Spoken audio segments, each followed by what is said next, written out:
नमस्कार दोस्तों, static GK के इस बेहतरीन क्लास में आप सभी का स्वागत है।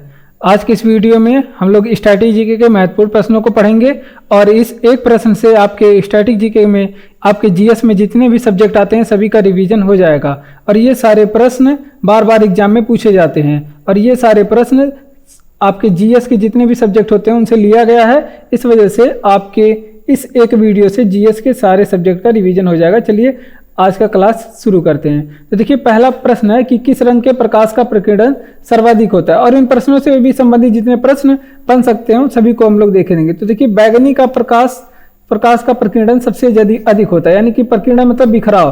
तो बैगनी रंग का सबसे अधिक प्रकीर्णन होता है। और सबसे कम प्रकीर्णन किस रंग का होता है? तो सबसे कम प्रकीर्णन लाल रंग का होता है। इसलिए जो सिग्नल वगैरह होते हैं लाल रंग से अधिक बनाए जाते हैं। और देखिए, तरंग दैर्ध्य की बात करें। अब तरंग दैर्ध्य की यहाँ पे प्रकीर्णन की बात कर दी है। अब यहाँ पे हम लोग तरंग दैर्ध्य को देखते हैं। तो आपसे पूछे कि सबसे अधिक तरंग दैर्ध्य किस रंग का होता है, और सबसे अधिक तरंग दैर्ध्य किस रंग का होता है? तो सबसे अधिक तरंग दैर्ध्य जो है वो लाल रंग का होता है। अब सबसे कम तरंग दैर्ध्य किस रंग का होता है? वो बैगनी रंग का। सबसे कम तरंग दैर्ध्य बैगनी रंग का। और आपसे पूछे कि आवृत्ति की बात करते हैं। आवृत्ति सबसे अधिक किस रंग की होती है? तो आवृत्ति जो है सबसे अधिक जो है वो लाल रंग की होती है। लाल रंग की आवृत्ति सबसे अधिक होती है। अब सबसे कम आवृत्ति किस रंग की होती है? तो बैगनी रंग की आवृत्ति सबसे कम होती है। तो इन सारी चीजों को आप लोग ध्यान रखिएगा। तो देख लेते हैं एक बार। आपसे पूछे कि किस रंग का प्रकाश का प्रकीर्णन सर्वाधिक होता है? तो बैगनी रंग का प्रकीर्णन सबसे अधिक होता है, जबकि सबसे कम प्रकीर्णन किस रंग का होता है? तो लाल रंग का होता है। अब बात करते हैं तरंग दैर्ध्य की। तो आपसे पूछे कि सबसे अधिक तरंग दैर्ध्य किस रंग का होता है? तो सबसे अधिक तरंग दैर्ध्य लाल रंग का होता है। और सबसे कम तरंग दैर्ध्य पूछे किस रंग का होता है? तो बैगनी रंग का जो तरंग दैर्ध्य है सबसे कम होता है। और आवृत्ति की बात करें तो सबसे अधिक आवृत्ति किस रंग की होती है? तो सबसे अधिक आवृत्ति जो है वो लाल रंग की होती है। लाल रंग की सबसे अधिक आवृत्ति होती है। और जब से सबसे कम आवृत्ति की बात करें वो होती है किस रंग की? बैगनी रंग की सबसे कम आवृत्ति होती है। तो इतनी चीजें आप लोग ध्यान रखेंगे। बढ़ते हैं अपने अगले प्रश्न की ओर। ऑरिजिन ऑफ स्पीसीज पुस्तक के लेखक कौन है? तो चार्ल्स डार्विन है। ऑरिजिन ऑफ स्पीसीज पुस्तक के लेखक कौन है? Charles Darwin. ठीक, तो ये आप लोग याद रखेंगे। और बात करते हैं डार्विन के और भी चीजों के बारे में बात करते हैं। तो आपसे पूछे कि ये पुस्तक कब प्रकाशित हुई थी? तो 1859 में ये पुस्तक प्रकाशित हुई थी। आपसे पूछे ऑक्सीजन नामक हार्मोन की खोज किसने की? ऑक्सीजन हार्मोन की खोज किसने की? तो इस हार्मोन की खोज भी कौन किए थे? डार्विन ने किया था। इस हार्मोन की खोज डार्विन ने किया था। और बात करते हैं जैविक विकास का सिद्धांत किसने दिया था? तो डार्विन ने दिया था। जैविक विकास का सिद्धांत किसने दिया था? ये डार्विन ने दिया था। तो ये भी आप लोग याद रखेंगे। और बात करते हैं, आपसे पूछे कि जीवों का प्रकृति चयन का सिद्धांत किसने दिया? इसको भी डार्विन ने दिया। किसको? तो जीवों के प्राकृतिक चयन का सिद्धांत आपसे पूछे कि किसने दिया? तो ये भी इस सिद्धांत को भी किसने दिया? इसको भी डार्विन ने दिया। तो इतनी चीजें आप लोग याद रखेंगे। किसने दिया? डार्विन ने। तो देख लेते हैं साथ में। आपसे पूछे कि ऑरिजिन ऑफ स्पीसीज पुस्तक के लेखक कौन है? तो चार्ल्स डार्विन है। और ऑरिजिन ऑफ स्पीसीज पुस्तक है 1859 में इसको प्रकाशित किया गया। और ऑक्सीजन नामक हार्मोन की खोज किसने की? तो इसकी खोज किसने किया? डार्विन ने किया। चार्ल्स डार्विन ने किया। और जैविक विकास का सिद्धांत का प्रतिपादन किसने किया? तो जैविक विकास के सिद्धांत का प्रतिपादन डार्विन ने किया। और जीवों के प्राकृतिक चयन का सिद्धांत किसने दिया? तो वो किसने दिया? डार्विन ने दिया। ठीक, तो इतनी चीजें आप लोग याद रखेंगे। और अगला प्रश्न है कि आकाश में तारे टिमटिमाते क्यों दिखाई देते हैं? तो देखिए, ये भी साइंस से प्रश्न है। तो आकाश में तारे टिमटिमाते क्यों दिखाई देते हैं? तो प्रकाश के अपवर्तन के कारण आकाश में तारे टिमटिमाते दिखाई देते हैं। ठीक, तो ये भी आप लोग ध्यान रखेंगे। आपसे पूछे कि साबुन के बुलबुले क्यों रंगीन दिखाई देते हैं? जो साबुन के बुलबुले होते हैं वो आप लोग देखे होंगे, सर्फ वगैरह के बुलबुले वो रंगीन दिखाई देते हैं। क्यों रंगीन दिखाई देते हैं? तो इसका कारण क्या होता है? क्यों, साइंटिफिक रीजन इसकी क्या होती है? तो व्यतिकरण के कारण ये यहाँ पे रंगीन दिखाई देते हैं। और आसमान का रंग नीला क्यों दिखाई देता है? आसमान का रंग नीला आपसे पूछे कि क्यों दिखाई देता है, तो ये आप लोग बताएंगे कि आप यहाँ पे आसमान का रंग नीला ये प्रकीर्णन के कारण होता है। किस कारण होता है? ये प्रकीर्णन के कारण आसमान का रंग नीला होता है। और समुद्र का जल आपसे पूछे नीला क्यों होता है, समुद्र का जल ये भी देखेंगे आप नीला क्यों दिखाई देता है, तो वो भी क्यों दिखाई देता है, वो भी प्रकीर्णन के कारण। ठीक, तो इतनी चीजें आप लोग ध्यान रखेंगे। तो देख लेते हैं साथ में, आपसे पूछे कि आकाश में तारे टिमटिमाते क्यों दिखाई देते हैं, तो प्रकाश के अपवर्तन के कारण, प्रकाश के अपवर्तन के कारण आकाश में तारे टिमटिमाते हुए दिखाई देते हैं। और साबुन के बुलबुले का रंगीन दिखाई देना, ये प्रकाश की कौन घटना है, तो व्यतिकरण घटना है, साबुन के रंग के रंगीन दिखाई देना। और आसमान का रंग नीला क्यों दिखाई देता है, तो ये प्रकीर्णन के कारण आसमान का रंग नीला और समुद्र का जल भी नीला दिखाई देता है। क्यों? क्योंकि ये भी प्रकीर्णन के कारण, समुद्र की प्रकीर्णन घटना के कारण होता है। तो अगर वीडियो आपको अच्छा लग रहा हो तो वीडियो को लाइक, चैनल को सब्सक्राइब और वीडियो को अपने दोस्तों में शेयर करें। और अगर आप कमेंट करके बताएंगे कि ये वीडियो आपको कैसा लगा तो हमें बहुत ही अच्छा लगेगा। ठीक, बढ़ते अपने अगले प्रश्न की ओर। तो वायुयानों के टायरों में किस गैस का उपयोग करते हैं, तो इसमें नाइट्रोजन गैस का उपयोग करते हैं। किसका? नाइट्रोजन गैस का उपयोग करते हैं वायुयानों के टायरों में। आपसे पूछे कि वायुयान का खोज किसने किया, वायुयान का खोज आपसे पूछे कि किसने किया, तो वायुयान का खोज ओलिवर और राइट बंधु ने किया। ओलिवर एंड विलीवर, ये दो बंधु थे, दो भाई थे, ओलिवर और विलीवर। ये दोनों ने क्या किया, इन्हें राइट बंधु भी कहा जाता है। इन्होंने किया किसका खोज, इन्होंने वायुयानों की खोज की, वायुयान की खोज यानी कि आविष्कार किए होंगे।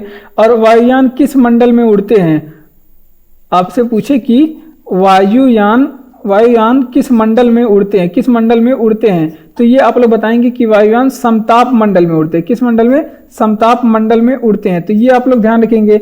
आपसे पूछे कि वायुमंडल में यहाँ पे नाइट्रोजन कितने % होता है, तो 78% होता है, जो कि सर्वाधिक मात्रा में। आपसे पूछे कि वायुमंडल में सर्वाधिक कौन सी गैस पाई जाती है, तो ऑक्सीजन, यहाँ पे नाइट्रोजन पाया जाता है 78%। जबकि आपसे पूछे कि ऑक्सीजन वायुमंडल में कितनी % पाए जाते हैं, ऑक्सीजन, तो ऑक्सीजन पाया जाता है केवल 21%। ठीक, और आपसे पूछे कि कार्बन वायुमंडल में कितना % पाया जाता है, ये सभी पूछे जाते हैं, तो 0.3% कार्बन पाया जाता है। अब जबकि यूरिया में आपसे पूछे कि नाइट्रोजन कितने होते हैं, यूरिया जो खाद होता है उसमें नाइट्रोजन कितने होते हैं, तो उसमें 46% आप लोग देखते हैं, बोरी पे भी लिखा होता है, इसमें 46% नाइट्रोजन होता है। वायुयानों के टायरों में उपयुक्त, तो इसमें नाइट्रोजन गैस का उपयोग होता है। 78% नाइट्रोजन पाया जाता है सर्वाधिक मात्रा में वायुमंडल में, तो इसमें नाइट्रोजन ही पाया जाता है। वायुयान किस मंडल में उड़ते हैं, तो ये समताप मंडल में उड़ते हैं। आपसे पूछे कि वायुयानों की खोज किसने की, तो ओलिवर और विलीवर दो बंधुओं ने इनकी खोज की, यानी कि दो भाइयों ने इनकी खोज की। यूरियम नाइट्रोजन कितना होता है,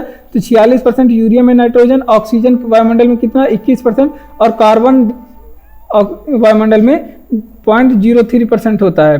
ठीक, ग्लूकोमा रोग का संबंध किससे है, तो ग्लूकोमा रोग पूछे तो आंख से संबंधित है। या फिर आपसे पूछे कि ट्रेकोमा रोग का संबंध किससे है, तो आंख से है। आपसे पूछे कि मोतियाबिंद नामक रोग का मोतियाबिंद का संबंध किस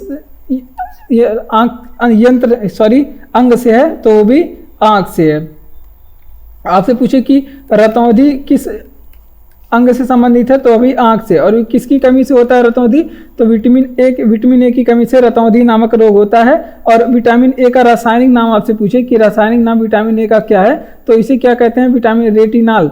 इसका रासायनिक नाम क्या है, रेटिनाल। तो इसे ये भी आप लोग ध्यान रखेंगे। और आपसे पूछे कि यहाँ पे नेत्रदान में किस भाग का दान किया जाता है, नेत्रदान में क्या दान, आँख का कौन सा भाग दान किया जाता है, तो इसमें कार्निया दान किया जाता है। नेत्रदान में कार्निया दान किया जाता है। और वस्तु का प्रतिबिंब आँख पे कहाँ बनता है, वस्तु का प्रतिबिंब आपसे पूछे कि आँख पे कहाँ पे बनता है, तो ये बनता है आपके रेटिना पे। ठीक, तो ये भी आप लोग ध्यान रखेंगे। और आपसे पूछे कि सर्वाधिक अपवर्तनांक किसका होता है, सर्वाधिक अपवर्तनांक किसका होता है, तो सर्वाधिक अपवर्तनांक आँख के लेंस का होता है। ठीक, आंख के लेंस का सर्वाधिक अपवर्तनांक होता है। ठीक, तो इतनी चीजें आप लोग ध्यान रखेंगे। तो देख लेते हैं साथ में, आपसे पूछे कि ग्लूकोमा रोग का संबंध किससे है, तो आंख से संबंधित है। ट्रेकोमा नामक रोग ये भी आंख से संबंधित है। मोतियाबिंद नामक रोग आंख से संबंधित है। और रतौंधी भी आंख से संबंधित रोग होता है, विटामिन ए की कमी से होता है। इसका रासायनिक नाम क्या है, रेटिनाल है। विटामिन ए का रासायनिक नाम रेटिनाल है। और आपसे पूछे कि नेत्रदान में आंख का कौन सा भाग दान किया जाता है, तो नेत्रदान में कार्निया दान किया जाता है। जबकि वस्तु का प्रतिबिंब आपसे पूछे आंख में कहाँ पे बनता है, तो रेटिना पे बनता है। और सर्वाधिक अपवर्तनांक आंख के लेंस का होता है। ठीक, इतनी चीजें आप लोग ध्यान रखेंगे। बढ़ते हैं अपने अगले प्रश्न की ओर। भारत में पशुओं का सबसे बड़ा मेला कहाँ लगता है? यहाँ पे रहेगा लगता है, तो पशुओं का सबसे बड़ा भारत में मेला कहाँ पे लगता है? तो आप लोग सुने ही होंगे कि सोनपुर में, और सोनपुर कहाँ पे पड़ता है? बिहार में। यहाँ पे पशुओं का सबसे बड़ा मेला लगता है। ठीक, और इस मेले को क्या कहा जाता है? इस मेले को क्या कहा जाता है? इसको हरिहर मेला कहा जाता है। इसको क्या कहा जाता है? हरिहर मेला के नाम से इसे जाना जाता है। ठीक, तो ये भी आप लोग ध्यान रखेंगे। अब बिहार के बारे में हम लोग देखेंगे। आपसे पूछे कि वाल्मीकि नेशनल पार्क कहाँ पे स्थित है? वाल्मीकि नेशनल पार्क कहाँ पे स्थित है? तो ये बिहार में स्थित है। वाल्मीकि नेशनल पार्क बिहार में स्थित है। और आपसे पूछे कि भारत का सबसे कम साक्षरता वाला राज्य कौन सा है? और आपसे पूछे कि भारत में सबसे घनी आबादी वाला राज्य कौन सा है? भारत में सबसे घनी आबादी वाला राज्य कौन सा है? या फिर आपसे पूछे कि भारत में सबसे कम प्रति व्यक्ति आय वाला राज्य कौन सा है? भारत में सबसे कम प्रति व्यक्ति आय वाला राज्य भारत का कौन सा है? तो इस सभी का जवाब क्या हो जाएगा? बिहार हो जाएगा। सभी का जवाब क्या हो जाएगा? बिहार हो जाएगा। और आपसे पूछे कि बिहार का शोक किस नदी को कहते हैं? बिहार का शोक किस नदी को कहते हैं? तो कोसी नदी को कहते हैं बिहार का शोक। ये भी एग्जाम में कई बार पूछा गया है। ठीक, तो देख लेते हैं। साथ में आपसे पूछे कि भारत में पशुओं का सबसे बड़ा मेला कहाँ पे लगता है? सोनपुर में लगता है पशुओं का मेला। सोनपुर कहाँ पे? बिहार में। और इस मेले को क्या कहा जाता है? इसे हरिहर मेला कहा जाता है। हरिहर मेला कहा जाता है। वाल्मीकि नेशनल पार्क कहाँ पे स्थित है? बिहार में स्थित है। और बात करते हैं सबसे भारत का कम साक्षरता वाला राज्य, सबसे घनी आबादी वाला राज्य और सबसे कम प्रति व्यक्ति आय वाला राज्य भारत का कौन सा है? तो बिहार इसका जवाब हो जाएगा। और बिहार का शोक किस नदी को कहते हैं? तो बिहार का शोक जो है कोसी नदी को कहा जाता है। ठीक, तो ये भी आप लोग ध्यान रखेंगे। और आपसे बात करें सितार और तबले का जनक किसे कहा जाता है? तो सितार और तबले का जनक अमीर खुसरो को कहा जाता है। किसे? अमीर खुसरो को सितार और तबले का जनक कहा जाता है। इनका उपनाम क्या था? अमीर खुसरो का उपनाम आपसे पूछे क्या था? तो इन्हें तूतीय हिंद कहा जाता है। इन्हें तूतीय हिंद कहा जाता है। ठीक, तो ये भी आप लोग ध्यान रखेंगे। ठीक, तो तूतीय हिंद किसे कहा जाता है? अमीर खुसरो को कहा जाता है। और अमीर खुसरो के बारे में बात करें, इन्होंने तुगलकनामा की रचना की। किसका? तुगलकनामा की रचना आपसे पूछे किसने की? तो अमीर खुसरो ने की तुगलकनामा की रचना। ठीक, तो ये भी आप लोग याद रखेंगे। और बात करते हैं अमीर खुसरो के बारे में। ये अपने जो भी रचनाएं थी वो किस भाषा में करते थे? तो ये अपनी जो भी रचनाएं थी उसे फारसी भाषा में करते थे। किस भाषा में? फारसी भाषा में ये अपने रचनाओं को लिखा करते थे। आपसे पूछे कि यहाँ पे अमीर खुसरो के बारे में कहा जाता है इन्होंने 7 दिल्ली सुल्तानों का दरबार देखा था। 7 दिल्ली सुल्तानों का दरबार, यानी कि 7 दिल्ली सुल्तानों के दरबार में ये रहे थे। ठीक, तो ये भी आप लोग ध्यान रखेंगे। 7 दिल्ली सुल्तान का दरबार देखा। ऐसे एग्जाम में प्रश्न पूछा जाएगा कि किस यहाँ पे लेखक ने यहाँ 7 दिल्ली सुल्तानों का दरबार देखा, तो उसका जवाब क्या हो जाएगा? अमीर खुसरो। तो देख लेते हैं। साथ में आपसे पूछे कि सितार और तबले का जनक किसे कहा जाता है? तो अमीर खुसरो को सितार और तबले का जनक कहा जाता है। आपसे पूछे कि तुगलकनामा के लेखक कौन है? तो अमीर खुसरो है तुगलकनामा के लेखक। इनका उपनाम क्या है अमीर खुसरो का? तो तूतीय हिंद कहा जाता है अमीर खुसरो को। और इनकी भाषा किस भाषा में रचनाएं करते थे? फारसी भाषा में। और इन्होंने 7 दिल्ली सुल्तानों का दरबार देखा। 38वीं पैरेलल किन 2 देशों के बीच में? तो 38वीं जो पैरेलल है वो उत्तरी कोरिया और दक्षिणी कोरिया के बीच में है। उत्तरी कोरिया और दक्षिणी कोरिया के बीच में है। ठीक, ये आप लोग ध्यान रखेंगे। और कुछ यहाँ पे अंतर्राष्ट्रीय सीमाएं कुछ पूछी जाती हैं, जैसे 49 डिग्री। आपसे पूछे कि 49 डिग्री समांतर, 49 डिग्री समांतर किसके बीच में? ये नॉर्थ समांतर है। ये किसके बीच में है? तो ये यूएसए और कनाडा, यानी कि अमेरिका और कनाडा के बीच में। ठीक, ये भी आप लोग ध्यान रखेंगे। आपसे पूछे कि मैगीनाट रेखा किसके बीच में है? मैगीनाट रेखा किसके बीच में है? तो फ्रांस और जर्मनी के बीच में। किसके? जर्मनी एंड फ्रांस के बीच में। ठीक, ये भी आप लोग ध्यान रखेंगे, जर्मनी और फ्रांस के बीच में। आपसे पूछे कि हिंडनबर्ग रेखा किसके बीच में है? हिंडनबर्ग रेखा किसके बीच में है? तो ये जर्मनी और पोलैंड के बीच में। जर्मनी और पोलैंड के बीच में है हिंडनबर्ग रेखा। और आपसे पूछे कि यहाँ पे मेन रहीम रेखा किसके बीच में है? मेन रहीम रेखा किसके बीच में है? तो ये आपके रूस और फिनलैंड के बीच में, रूस एंड फिनलैंड के बीच में। तो इतनी चीजें आप लोग ध्यान रखेंगे। तो देख लेते हैं साथ में, आपसे पूछे कि 38वीं पैरेलल रेखा किन दो देशों के बीच में, तो उत्तर कोरिया और दक्षिण कोरिया के बीच में 38वीं डिग्री पैरेलल, और 49 डिग्री नॉर्थ समांतर किसके बीच में, यूएसए और कनाडा के बीच में। और मैगिनाट रेखा जर्मनी और फ्रांस के बीच में मैगिनाट रेखा, और जबकि हिंडनबर्ग रेखा आपसे पूछे कि जर्मनी और पोलैंड बताएंगे, और जबकि मेन रहीम रेखा पूछे तो रूस और फिनलैंड के बीच में स्थित है। बढ़ते अपने अगले प्रश्न की ओर। अगला प्रश्न है हमारा कि योजना आयोग का अध्यक्ष कौन होता है। तो योजना आयोग के अध्यक्ष बाय डिफॉल्ट प्रधानमंत्री होते हैं। योजना आयोग की आपसे पूछे कि स्थापना कब हुई थी, तो इसका स्थापना 15 मार्च 1950 को हुई थी। 15 मार्च 1950 को हुई थी।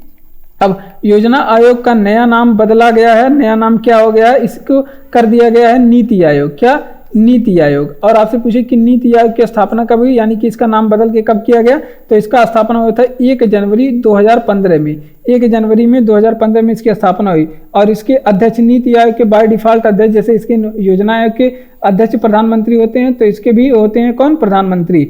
और इसके पूछे कि उपाध्यक्ष, नीति आयोग के पहले उपाध्यक्ष, नीति आयोग के पहले उपाध्यक्ष कौन बने थे, तो नीति आयोग के जो पहले उपाध्यक्ष थे वो अरविंद पनघड़िया बने थे। कौन, अरविंद पनघड़िया। और आपसे पूछे कि वर्तमान समय में उपाध्यक्ष कौन है, तो वर्तमान समय में सुमन बेरी है। सुमन बेरी वर्तमान समय में उपाध्यक्ष है। और पहले सीईओ कौन बने थे, नीति आयोग के पहले सीईओ कौन बने थे, तो वह पहले सीईओ जो बने थे सिंधु श्री खुल्लर बने थे। कौन, सिंधु श्री खुल्लर पहले सीईओ बने थे। ठीक, तो ये भी आप लोग ध्यान रखेंगे। और वर्तमान समय में सीईओ कौन है, वर्तमान समय में बीवीआर सुब्रमण्यम है वर्तमान समय में सीईओ। ठीक, तो ये भी आप लोग ध्यान रखेंगे। और देख लेते हैं साथ में, आपसे पूछे कि योजना आयोग का अध्यक्ष कौन होता है, प्रधानमंत्री होता है। योजना आयोग की स्थापना कब हुई थी, 15 मार्च 1950 को। योजना आयोग का नया नाम क्या है, तो योजना आयोग का नया नाम नीति आयोग हो गया है। 1 जनवरी 2015 को नीति आयोग की स्थापना हुई थी। और इसके अध्यक्ष कौन होते हैं, नीति आयोग के प्रधानमंत्री होते हैं। और पहले उपाध्यक्ष कौन थे, अरविंद पनघड़िया। और वर्तमान समय में जो उपाध्यक्ष है नीति आयोग के वो कौन है, सीईओ। वर्तमान समय में नीति आयोग के अध्यक्ष सुमन बेरी हैं और उपाध्यक्ष सुमन बेरी। और पहले सीईओ कौन थे, सिंधु श्री खुल्लर थे। और वर्तमान समय में बीवीआर सुब्रमण्यम इसके सीईओ हैं। तो इतनी चीजें आप लोग ध्यान रखेंगे। अष्टाध्यायी के लेखक कौन है, तो पाणिनि है। अष्टाध्यायी के लेखक कौन, पाणिनि है। और पाणिनि ही क्या है, संस्कृत व्याकरण के जनक है। संस्कृत व्याकरण के आपसे पूछे कि जनक कौन है, तो पाणिनि है संस्कृत व्याकरण के जनक। ये भी आप लोग ध्यान रखेंगे। और आपसे पूछे अष्टाध्यायी के लेखक तो पाणिनि हो गए। अब आप लोग बताएंगे कि गीत गोविंद के लेखक कौन है, तो गीत गोविंद के लेखक जो है वो जयदेव है। कौन, जयदेव है गीत गोविंद के लेखक। आपसे पूछे कि रिपब्लिक नामक पुस्तक के लेखक कौन है, रिपब्लिक नामक पुस्तक के लेखक कौन है, तो प्लेटो है रिपब्लिक नामक पुस्तक के लेखक। आपसे पूछे कि प्रिंसिपिया किसकी पुस्तक है, तो प्रिंसिपिया नामक पुस्तक किसने लिखी, तो प्रिंसिपिया नामक पुस्तक ये न्यूटन का है। न्यूटन का पुस्तक प्रिंसिपिया। और आपसे हम लोग देख लेते हैं शेक्सपियर की कुछ पुस्तक, जैसे हैमलेट हो गया। आपसे पूछे कि मैकबेथ किसकी पुस्तक है, मैकबेथ किसकी पुस्तक है। आपसे पूछे कि ओथेलो नामक पुस्तक किसकी है, तो ये सारी पुस्तक किसकी है, ये शेक्सपियर की पुस्तक है। किसकी, शेक्सपियर की पुस्तक है। ठीक, तो ये भी आप लोग ध्यान रखेंगे। तो ये भी आप लोग ध्यान रखेंगे। तो देख लेते हैं साथ में, आपसे पूछे कि ये किसकी पुस्तक है, तो ये शेक्सपियर की पुस्तक है। ठीक, कौन कौन से, हैमलेट और मैकबेथ और ओथेलो, ये पुस्तक शेक्सपियर की है। और आपसे पूछे कि अर्थशास्त्र किसकी पुस्तक है, तो अर्थशास्त्र जो पुस्तक है ये चाणक्य की पुस्तक है। चाणक्य, या फिर आपसे कहें ये कौटिल्य की पुस्तक है, कौटिल्य की पुस्तक है। या फिर आपसे कहें इन तीनों का नाम, मतलब ये तीनों चाणक्य का ही नाम है, विष्णुगुप्त की पुस्तक है, विष्णुगुप्त की पुस्तक है। और ये किससे संबंधित थी, ये राजनीति से संबंधित थी। किससे, राजनीति से, मतलब कि ये अर्थशास्त्र जो है वो आपके मुद्रा से संबंधित नहीं थी। तो ये भी आप लोग ध्यान रखेंगे क्योंकि एग्जाम में सीधे पूछा जाता है। तो देख लेते हैं साथ में, आपसे पूछे कि अष्टाध्यायी के लेखक कौन है, पाणिनि है। और संस्कृत व्याकरण के जनक कौन कहे जाते हैं, पाणिनि कहे जाते हैं। और गीत गोविंद के लेखक कौन है, जयदेव हैं। और रिपब्लिक नामक पुस्तक किसने लिखी, तो प्लेटो ने लिखी। और प्रिंसिपिया पुस्तक किसकी है, ये न्यूटन की है, प्रिंसिपिया नामक पुस्तक। और आपसे पूछे हैमलेट पुस्तक किसकी है, तो मैकबेथ की है हैमलेट पुस्तक। ओथेलो नामक पुस्तक मैकबेथ ये आपके शेक्सपियर की है। अब बात करते हैं अर्थशास्त्र के लेखक कौन है, तो चाणक्य या फिर कौटिल्य या फिर विष्णुगुप्त ये अर्थशास्त्र के लेखक हैं। और अर्थशास्त्र किससे संबंधित पुस्तक है? ये राजनीति से संबंधित पुस्तक है। बढ़ते हैं अपने अगले प्रश्न की ओर। तो अगला प्रश्न है कि त्रिपिटक किस धर्म के ग्रंथ हैं और ये किस भाषा में लिखे गए? तो त्रिपिटक जो है ये बुद्ध धर्म के ग्रंथ है, बुद्ध धर्म के ग्रंथ है और ये पाली भाषा में लिखे गए हैं। और त्रिपिटक के कौन कौन से अंग हैं? तो त्रिपिटक के 3 अंग है, यहाँ पे तीन लगाया गया है, यानी कि इसके 3 अंग होंगे। और कौन कौन से? विनय पिटक हो गया, विनय पिटक हो गया, सुक्ति पिटक हो गया, और एक कौन सा पिटक हो गया? एक अभिधम्म पिटक हो गया। एक कौन सा पिटक? अभिधम्म पिटक हो गया। तो ये 3 यहाँ पे पिटक थे, ठीक। तो ये भी आप लोग ध्यान रखेंगे। और इसमें जो त्रिपिटक है इसमें क्या किया गया है? इसमें बुद्ध के उपदेशों का संकलन किया गया। बुद्ध के उपदेश जो थे, बुद्ध के उपदेशों का संकलन किया गया, ठीक। तो ये भी आप लोग ध्यान रखेंगे, ठीक। तो ये भी आप लोग ध्यान रखेंगे। अब बुद्ध के 3 रत्न आपसे पूछे, बुद्ध धर्म के 3 रत्न कौन कौन से थे? तो ये आप लोग बहुत ही इंपॉर्टेंट चीज है, आप लोग याद रखेंगे। एक तो आपका बुद्ध था, एक था आपका धम्म, एक आपका क्या था? संघ। ये बुद्ध धर्म के 3 रत्न थे, ठीक। आपसे पूछे कि बुद्ध धर्म की जो पूजा स्थल थे वो क्या थी? तो बुद्ध धर्म की जो पूजा स्थल है वो क्या था? चैत्य सभा मंडप था। क्या था? चैत्य सभा मंडप था। ये बुद्ध धर्म की पूजा स्थल था, ठीक। चैत्य सभा मंडप, ठीक। और आपसे पूछे कि बौद्ध धर्म का विश्वकोश क्या था? बौद्ध धर्म के विश्वकोश किसे कहा जाता था? तो बौद्ध धर्म के जो विश्वकोश था उसे महाविभास को कहा जाता था, महाविभास शास्त्र को कहा जाता था बौद्ध धर्म का क्या? विश्वकोश। और इसकी रचना महाविभास शास्त्र को की रचना किसने की थी? इसकी रचना वासुमित्र ने किया था। किसने? वासुमित्र ने किया था। तो इन सारी चीजों को आप लोग ध्यान रखेंगे। तो देख लेते हैं, आपसे पूछे कि त्रिपिटक किस धर्म से संबंधित है और ये किस भाषा में? तो त्रिपिटक जो है बुद्ध धर्म से संबंधित है और ये पाली भाषा में है। और त्रिपिटक में क्या कहा गया? इसमें बुद्ध के उपदेशों का संकलन है, इसमें बुद्ध के उपदेशों का संकलन है। त्रिपिटक के अंग कितने? 3। एक तो हो गया आपका विनय पिटक, ये आप लोग पढ़े होंगे, सुक्ति पिटक और अभिधम्म पिटक, ये इसके 3 अंग थे। और बुद्ध धर्म के आपसे पूछे कि 3 रत्न कौन कौन से थे?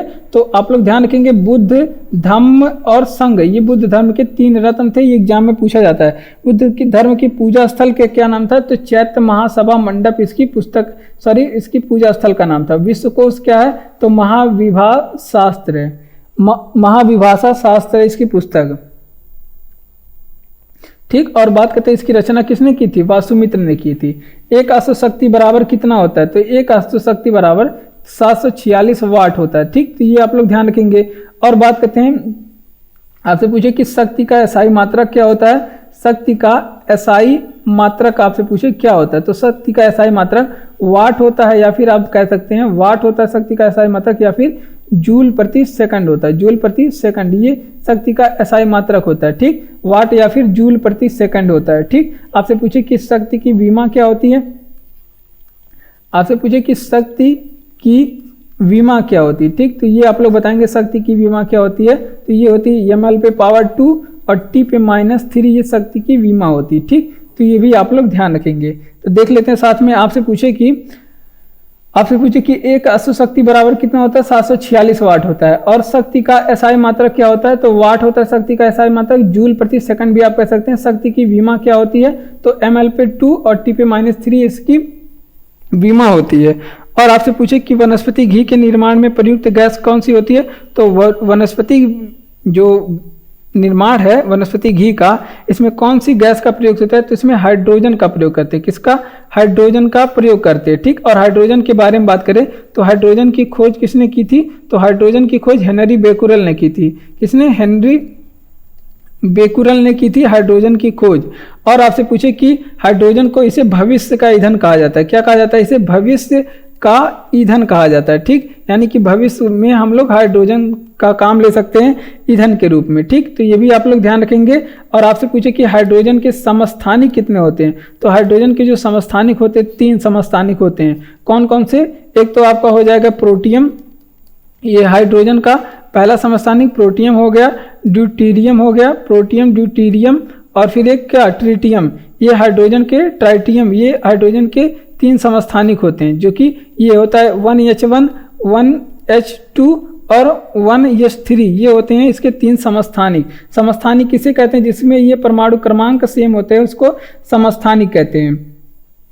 और बात करते हैं सूर्य में सर्वाधिक गैस कौन सी होती है? जो सूर्य में सर्वाधिक मात्रा में पाई जाने वाली सर्वाधिक गैस कौन सी होती है सूर्य में? तो हाइड्रोजन सर्वाधिक मात्रा में पाई जाती है सूर्य में। और सबसे हल्की गैस आपसे पूछे कौन सी है? सबसे हल्की गैस कौन सी होती है? तो सबसे हल्की गैस भी कौन सी है? हाइड्रोजन है। ठीक, तो इतनी चीजें आप लोग ध्यान रखेंगे। तो देख लेते हैं साथ में। आपसे पूछे कि वनस्पति घी के निर्माण में प्रयुक्त गैस, तो हाइड्रोजन गैस का प्रयोग होता है वनस्पति घी के निर्माण में। हाइड्रोजन की खोज किसने की थी? हेनरी कैवेंडिश ने हाइड्रोजन की खोज की थी। किसने? हेनरी कैवेंडिश ने हाइड्रोजन की खोज की थी। ठीक, तो ये भी आप लोग ध्यान रखेंगे। हेनरी कैवेंडिश, यहाँ पे गलत हो गया था, आप लोग इसे ध्यान देंगे। हेनरी कैवेंडिश ने खोज की थी। और हाइड्रोजन को भविष्य का ईंधन कहा जाता है। ठीक, और इसके 3 समस्थानिक होते हैं। कौन कौन से? प्रोटियम, ड्यूटेरियम और फिर टाइट्रियम। ये 3 समस्थानिक होते हैं, 1s1, 1s2 और 1s3। और सूर्य में सर्वाधिक मात्रा में गैस हाइड्रोजन पाए जाते हैं। सबसे हल्की गैस क्या होती है? हाइड्रोजन होती है। पढ़ते हैं अपने अगले प्रश्न की ओर। और बल्ब का फिलामेंट किसका बना होता है? ये टंगस्टन का बना हुआ। बल्ब का फिलामेंट टंगस्टन का बना होता है। और क्यों टंगस्टन का बना होता है? क्योंकि इसका जो गलनांक है वो उच्च होता है। गलनांक उच्च होता है। क्यों?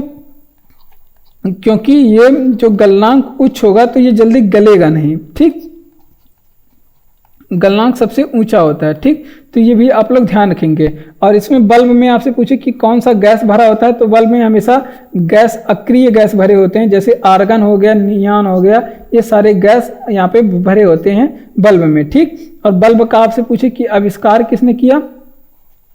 आपसे पूछे कि बल्ब का आविष्कार किसने किया? तो ये सब आप लोग बचपन में ही पढ़े होंगे। तो बल्ब का आविष्कार किसने किया था? एडिसन ने कई बार प्रयासों के दौरान बल्ब का आविष्कार किया था। ठीक, जो हमारे लिए बहुत ही महत्वपूर्ण है वर्तमान समय में। आपसे पूछे कि विद्युत बल्ब ये किस ऊर्जा को किस ऊर्जा में परिवर्तित करते हैं? तो ये देखिए, ये विद्युत ऊर्जा को कन्वर्ट करता है। ये विद्युत ऊर्जा को बदलता है किसमें? ये प्रकाश ऊर्जा में विद्युत ऊर्जा को बदलता है। ठीक, तो ये भी आप लोग ध्यान रखेंगे। विद्युत ऊर्जा को प्रकाश ऊर्जा में कन्वर्ट करने का काम करता है। आपसे पूछे कि जो घरों में पंखे लगे होते हैं, घरों में पंखे लगे होते हैं या फिर बल्ब लगे होते हैं, ये सभी किस क्रम में लगे होते हैं? ये श्रेणी क्रम में आपसे पूछे लगे होते हैं कि समांतर क्रम में? तो ये आप लोग ध्यान रखेंगे, ये समांतर क्रम में लगे होते हैं। समांतर क्रम क्या होता है? जब सारे प्लस के नोड, सारे प्लस सभी एक तार के द्वारा जोड़ दिए जाते हैं, सभी प्लस एक तार के द्वारा, और जो सभी माइनस होते हैं उसे एक तार के द्वारा जोड़ दिए जाते हैं। तो ये होता है समांतर क्रम। और वहाँ पे मान लीजिए एक प्लस है, एक माइनस है, एक प्लस है, माइनस है, एक प्लस है, माइनस है। और जब प्लस को माइनस से और फिर प्लस को माइनस से और फिर यहाँ पे प्लस को माइनस से जोड़ करके, यहाँ पे मान लीजिए ये कोई बैटरी है, एक बैटरी ये है, एक बैटरी ये है, और यहाँ पे भी हम लोग एक बैटरी बना देते हैं। फिर ठीक, तो यहाँ पे हो जाएगा, हमको माइनस वाला फेज मिल जाएगा,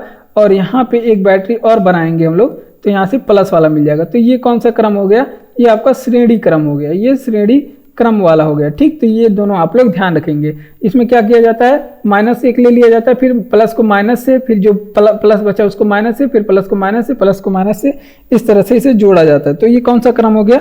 ये श्रेणी क्रम हो गया। ठीक, और जब प्लस एक में जोड़ा जाएगा, माइनस एक में जोड़ा जाएगा, तो समांतर क्रम हो जाएगा। भारतीय प्रायद्वीप का नाम क्या है? इसे दक्कन का प्रायद्वीप कहते हैं। क्या? दक्कन का प्रायद्वीप कहते हैं। ठीक, ये भी आप लोग ध्यान रखेंगे, दक्कन का प्रायद्वीप। और बात करते हैं अभी प्रायद्वीपों के बारे में अलग से बात करेंगे, पहले भारतीय प्रायद्वीप के बारे में बात कर लेते हैं। तो ये भारत का प्रायद्वीप है। ठीक, तो फिर से अच्छे से इसको ठीक से बनाते हैं। आपसे पूछे कि भारत का प्रायद्वीप, तो ये भारत का प्रायद्वीप हो गया। अब जबकि भारत के प्रायद्वीप में पूर्व में क्या है? यहाँ पे भारतीय प्रायद्वीप में पूर्व में क्या है? इसमें पश्चिमी, पूर्व में क्या, इसे क्या कहते हैं? पूर्व में इसे पूर्वी घाट कहते हैं। पूर्व को क्या कहते हैं? पूर्वी घाट कहते हैं। या फिर इसे पूर्वी घाट को क्या नाम है? इसे सह्याद्री कहते हैं। आपसे एग्जाम में पूछा जाएगा कि सह्याद्री किसे कहते हैं? तो पूर्वी घाट को कहते हैं। और पश्चिम साइड में क्या है? इसे पश्चिमी घाट कहते हैं। पश्चिम में क्या कहते हैं इसे? तो इसे पश्चिम में क्या कहते हैं? पश्चिमी घाट कहते हैं। और दक्षिण में क्या स्थित है? यहाँ पे एक घाट स्थित है, इसे नीलगिरी पर्वत कहते हैं। पर्वतीय घाट स्थित है, इसे क्या कहते हैं? नीलगिरी पर्वत कहते हैं। ठीक, और यहाँ पे दक्षिण में क्या स्थित है? यहाँ पे दक्षिण में इसके क्या स्थित है? इसमें दक्षिण में कन्याकुमारी स्थित है। ठीक, तो ये भी आप लोग ध्यान रखेंगे, कन्याकुमारी यहाँ पे दक्षिण में स्थित है। ठीक, और बात करते हैं प्रायद्वीप के बारे में। तो आपसे पूछे कि विश्व का सबसे बड़ा प्रायद्वीप, विश्व का सबसे बड़ा प्रायद्वीप क्या है? तो विश्व का जो सबसे बड़ा प्रायद्वीप है वो क्या है? तो विश्व का जो सबसे बड़ा प्रायद्वीप होता है वो आपके अरब प्रायद्वीप है। क्या है? अरब प्रायद्वीप है विश्व का सबसे बड़ा प्रायद्वीप। और आपसे बात करते हैं विश्व का सबसे बड़ा प्रायद्वीप अरब प्रायद्वीप है। आपसे पूछे कि प्रायद्वीपों का महाद्वीप किसे कहा जाता है? प्रायद्वीपीय महाद्वीप किसे कहा जाता है? तो यूरोप को कहा जाता है प्रायद्वीपीय महाद्वीप। तो ये भी आप लोग ध्यान रखेंगे। देख लेते हैं साथ में, आपसे पूछे कि यहाँ पे बल्ब के फिलामेंट किसके बने होते हैं? तो टंगस्टन के बने होते हैं बल्ब के फिलामेंट। और क्यों टंगस्टन के बनाए होते हैं? क्योंकि टंगस्टन का गलनांक बहुत ही ऊंचा होता है, तो ये जल्दी जलेगा नहीं। ठीक, और गैस में यहाँ पे बल्ब में कौन से गैस प्रयोग किए जाते हैं? तो आर्गन और नियॉन नामक गैस बल्ब में प्रयोग किए जाते हैं। ठीक, और आपसे पूछे कि बल्ब का आविष्कार किसने किया था? तो एडिसन ने बल्ब का आविष्कार किया था। विद्युत बल्ब क्या करता है? ये विद्युत ऊर्जा को प्रकाश ऊर्जा में बदलने का काम करता है। आपसे पूछे कि विद्युत ऊर्जा को प्रकाश ऊर्जा में कौन सा यंत्र बदलता है? तो विद्युत बल्ब बदलता है। और घरों में पंखे बल्ब किस क्रम में लगाए जाते हैं? समांतर क्रम में लगाए जाते हैं। ठीक, तो इतनी चीजें आप लोग ध्यान रखेंगे। प्रायद्वीपीय भारत का प्रायद्वीपीय पठार का क्या नाम है? तो इसे दक्कन का प्रायद्वीप या दक्कन का पठार कहते हैं। दक्कन का प्रायद्वीप नहीं, इसे दक्कन का पठार कहते हैं। ठीक, तो ये भी आप लोग ध्यान रखेंगे। इसे क्या कहते हैं? दक्कन का पठार कहते हैं। ठीक, तो ये आप लोग ध्यान रखेंगे। और बात करते हैं यहाँ पे पूर्व में क्या है? पूर्वी घाट है जिसे सह्याद्री कहते हैं प्रायद्वीपीय पठार के। पश्चिम में क्या है? नीलगिरी है। और दक्षिण में नीलगिरी पर्वत है। पश्चिम में पश्चिमी घाट है। और विश्व का सबसे बड़ा प्रायद्वीप जो है अरब प्रायद्वीप है। और प्रायद्वीपीय महाद्वीप किसे कहते हैं? यूरोप को कहते हैं। बढ़ते अपने अगले प्रश्न की ओर। अगला प्रश्न है कि सिंधु घाटी सभ्यता वाला बंदरगाह नगर कौन सा था? तो सिंधु घाटी सभ्यता का जो प्रसिद्ध बंदरगाह है वो लोथल था। ठीक, और सिंधु घाटी सभ्यता में घोड़े के साक्ष्य कहाँ से मिले थे? ये आप लोग बताएंगे। सिंधु घाटी सभ्यता में घोड़े के साक्ष्य कहाँ से मिले थे? तो सुरकोतदा से मिले थे घोड़े के साक्ष्य। आपसे पूछे कि जूते खेत का साक्ष्य कहाँ से मिले थे? जूते खेत का साक्ष्य कहाँ से मिले थे? तो ये कालीबंगा से मिले थे। कालीबंगा से मिले थे जूते खेत का साक्ष्य। लोथल कहाँ पे? लोथल गुजरात में है। और सुरकोतदा की बात करें तो, और कालीबंगा की बात करें तो ये काली रंग की चूड़ी इसका मतलब होता है। क्या? काले रंग की चूड़ी इसका मतलब होता है। ठीक, कालीबंगा का। ठीक, तो ये भी आप लोग ध्यान रखेंगे। और बात करते हैं सूती कपड़े कहाँ से मिले थे? सिंधु घाटी सभ्यता में सूती कपड़े कहाँ से मिले थे? तो मोहनजोदड़ो से मिले थे। मोहनजोदड़ो से मिले थे सूती कपड़े। ठीक, तो ये भी आप लोग ध्यान रखेंगे। और युगल समाधि की आपसे पूछे साक्ष्य कहाँ से मिली थी? युगल समाधि की साक्ष्य कहाँ से मिली थी? तो ये भी लोथल से मिली थी युगल समाधि का साक्ष्य। ठीक, तो इतनी चीजें आप लोग ध्यान रखेंगे। और बात करते हैं मोहनजोदड़ो को क्या कहा जाता है? इसे मृतकों का टीला कहा जाता है। क्या है? इसको मृतकों, मोहनजोदड़ो का अर्थ क्या है? मृतकों का टीला। तो ये भी चीजें आप लोग ध्यान रखेंगे। तो देख लेते हैं साथ में। आपसे पूछे सिंधु घाटी सभ्यता का प्रमुख बंदरगाह लोथल। लोथल कहाँ पे है? गुजरात में। और घोड़े के साक्ष्य कहाँ से मिले थे? सुरकोतदा से मिले थे जो घोड़े के साथ। जूते खेत के साक्ष्य कहाँ से? कालीबंगा से मिले थे। कालीबंगा का अर्थ क्या होता है? काले रंग की चूड़ियां। सूती कपड़े के साक्ष्य कहाँ से मिले थे? मोहनजोदड़ो से मिले थे। मृतकों का टीला मोहनजोदड़ो का अर्थ होता है। युगल समाधि का साक्ष्य कहाँ से मिला था? यानी कि दो समाधि एक साथ लोथल से मिला था। गुजरात से गोवा के तट को क्या कहते हैं? तो गुजरात के गोवा के तट को क्या कहते हैं? कोंकण तट कहते हैं। क्या? कोंकण तट कहते हैं। अब जबकि आपसे पूछे कि गुजरात से दमन के तट को क्या कहते हैं? गुजरात से दमन तक के जो तट हैं इसे क्या कहते हैं? तो इसे काठियावाड़ कहते हैं। क्या? काठियावाड़ कहते हैं। ठीक, तो ये भी आप लोग ध्यान रखेंगे। और आपसे पूछे कि दमन गुजरात से गोवा तक के तट को क्या कहते हैं? तो देखिए, दमन से गोवा तक के तट को आपसे पूछे क्या कहते हैं? दमन से गोवा के तट को, या फिर आपसे पूछे कि गुजरात के गोवा तट के तट को क्या कहते हैं? कोंकण कहते हैं। क्या? कोंकण कहते हैं। ठीक, तो ये भी आप लोग ध्यान रखेंगे। और आपसे पूछे कि गोवा से कर्नाटक के तट को क्या कहते हैं? तो इसे क्या कहते हैं? गोवा से कर्नाटक तट के तट को इसे केनरा तट कहते हैं। क्या? केनरा तट कहते हैं। और आपसे पूछे कि कर्नाटक से लेके जो आपके केरल के तट को क्या कहते हैं? तो इसे मालाबार कहते हैं। इसे क्या कहते हैं? मालाबार तट कहते हैं। फिर केरल से लेके जो आंध्र प्रदेश है, आंध्र प्रदेश के तट को क्या कहते हैं? इसे कोरोमंडल कहते हैं। क्या? कोरोमंडल कहते हैं। और फिर यहाँ पे आंध्र प्रदेश से लेके यहाँ पे पश्चिम बंगाल तट के तट को क्या कहते हैं, पश्चिम बंगाल तक के तट को क्या कहते हैं, इसे कहते हैं उत्तरी सरकार। ठीक, तो इतनी चीजें आप लोग ध्यान रखेंगे। तो देख लेते हैं, आपसे पूछे कि गुजरात से दमन तक के तट को क्या कहते हैं, तो काठियावाड़ कहते हैं। ठीक, और दमन से गोवा तट के तट को क्या कहते हैं, कोंकण तट कहते हैं। फिर गोवा से कर्नाटक तट को कहते हैं केरल, और कर्नाटक से केरल तट को क्या कहते हैं, मालाबार। फिर केरल से आंध्र प्रदेश तक के तट को कहते हैं कोरोमंडल। फिर आंध्र प्रदेश से पश्चिम बंगाल तक के तट को क्या कहते हैं, उत्तरी सरकार कहते हैं। ठीक, तो इतनी तटों को आप लोग याद रखेंगे। अंडमान निकोबार में बड़े द्वीपों की संख्या कितनी है, 6। ठीक, और अंडमान निकोबार की बात करें स्थिति के बारे में, तो ये स्थित कहाँ है, तो बंगाल की खाड़ी में स्थित है, बे ऑफ बंगाल की खाड़ी में स्थित है। अंडमान निकोबार की आपसे पूछे कि राजधानी क्या है, तो अंडमान निकोबार की राजधानी क्या है, पोर्ट ब्लेयर है। पोर्ट ब्लेयर है अंडमान निकोबार की राजधानी। ठीक, तो ये भी आप लोग ध्यान रखेंगे। अंडमान निकोबार की सबसे ऊंची चोटी क्या है, तो अंडमान निकोबार की जो सबसे ऊंची चोटी है उसका नाम क्या है, सैडल पीक है। सैडल पीक अंडमान निकोबार की सबसे ऊंची चोटी है। अंडमान निकोबार में सक्रिय ज्वालामुखी क्या है, अंडमान निकोबार की सक्रिय ज्वालामुखी का नाम क्या है, तो इसको क्या कहते हैं, इसे बैरन द्वीप कहते हैं। बैरन द्वीप ज्वालामुखी भारत का एकमात्र सक्रिय ज्वालामुखी बैरन द्वीप ज्वालामुखी है, जो कि अंडमान निकोबार में स्थित है। अंडमान निकोबार में कौन सी जनजाति पाई जाती है, तो सैम्पेन नामक जनजाति अंडमान निकोबार में पाई जाती है। सैम्पेन नामक जनजाति अंडमान निकोबार में पाए। इसके अलावा महात्मा गांधी नेशनल पार्क कहाँ पे स्थित है, तो ये अंडमान निकोबार में स्थित है। और आपसे पूछे कि साउथ बटन नेशनल पार्क कहाँ पे स्थित है, साउथ बटन नेशनल पार्क कहाँ पे स्थित है, तो ये भी आपके अंडमान निकोबार में स्थित है। South button national park Andaman Nicobar में स्थित है। और काला पानी किसे कहा जाता है, काला पानी किसे कहा जाता था, तो काला पानी अंडमान निकोबार को कहा जाता था। क्यों, ये स्वतंत्रता के पहले कहा जाता था। स्वतंत्रता के पहले अंडमान निकोबार को क्या कहा जाता, काला पानी के नाम से भी जाना जाता था। ठीक, तो इतनी चीजें आप लोग अंडमान निकोबार से ध्यान रखेंगे। अंडमान निकोबार में बड़े द्वीपों की संख्या कितनी है, 6। अंडमान निकोबार स्थित कहाँ है, बे ऑफ बंगाल यानी बंगाल की खाड़ी में स्थित है। अंडमान निकोबार की राजधानी क्या होती है, पोर्ट ब्लेयर है अंडमान निकोबार की राजधानी। अंडमान निकोबार में एक सक्रिय ज्वालामुखी है जिसका नाम क्या है, बैरन द्वीप ज्वालामुखी। और अंडमान निकोबार की सबसे ऊंची चोटी क्या है, इसका नाम सैडल पीक है, अंडमान निकोबार की सबसे ऊंची चोटी। और अंडमान निकोबार में जनजाति कौन से पाए जाते हैं, तो सैम्पेन नामक जनजाति अंडमान निकोबार में पाए जाते हैं। महात्मा गांधी नेशनल पार्क अंडमान निकोबार में। साउथ बटन नेशनल पार्क कहाँ पे, अंडमान निकोबार में। और बात करते हैं काला पानी किसे कहा जाता है, अंडमान निकोबार को कहा जाता था स्वतंत्रता के पहले। बढ़ते अपने अगले प्रश्न की ओर। तो इंग्लिश चैनल पार करने वाली पहली भारतीय कौन थे, तो मिहिर सेन थे। इंग्लिश चैनल पार करने वाले पहले भारतीय कौन, मिहिर सेन थे। ठीक, तो ये आप लोग ध्यान रखेंगे। और कब पार किए थे, ये 1958 में इंग्लिश चैनल पार किए थे। और इंग्लिश चैनल पार करने वाली पहली भारतीय महिला कौन थी, तो इंग्लिश चैनल पार करने वाली पहली भारतीय महिला का नाम क्या था, आरती साहा। इनका नाम क्या था, आरती साहा। तो ये भी आप लोग ध्यान रखेंगे। और आपसे पूछे कि इंग्लिश चैनल किसके बीच में है, आपसे पूछे कि इंग्लिश चैनल किन दो देशों के बीच में है, तो इंग्लिश चैनल फ्रांस और ब्रिटेन के बीच में। किसके, फ्रांस एंड ब्रिटेन के बीच में है इंग्लिश चैनल। ठीक, तो ये भी आप लोग ध्यान रखेंगे। यहाँ पे ब्रिटेन गलत लिखा गया, इसको सही करेंगे हम लोग।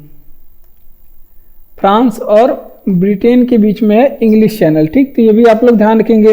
अब बात करते हैं डोबर जल संधि किसको जोड़ता है। आपसे पूछे कि डोबर जल संधि किसको जोड़ता है, तो डोबर नामक जल संधि ये किसको जोड़ता है, ये इंग्लिश चैनल को जोड़ता है। इंग्लिश चैनल को जोड़ता है किससे, इंग्लिश चैनल को जोड़ता है उत्तरी सागर से। ठीक, तो ये भी आप लोग ध्यान रखेंगे। और आपसे पूछे कि 8 डिग्री चैनल, आपसे पूछे कि 8 डिग्री चैनल कहाँ पे है, 8 डिग्री चैनल, 9 डिग्री चैनल, यहाँ पे आपसे पूछे कि 8 डिग्री चैनल कहाँ पे है और 9 डिग्री चैनल के बारे में बताइए, किन दो देश किन के बीच में है चैनल, और फिर 10 डिग्री चैनल किन के बीच में है। तो ये सारे चैनल आप लोग बताएंगे किन के बीच में। तो 8 डिग्री चैनल जो है लक्षद्वीप और मिनिकॉय के बीच में है। सॉरी, 8 डिग्री चैनल जो है वो मालदीव और मिनिकॉय के बीच में है।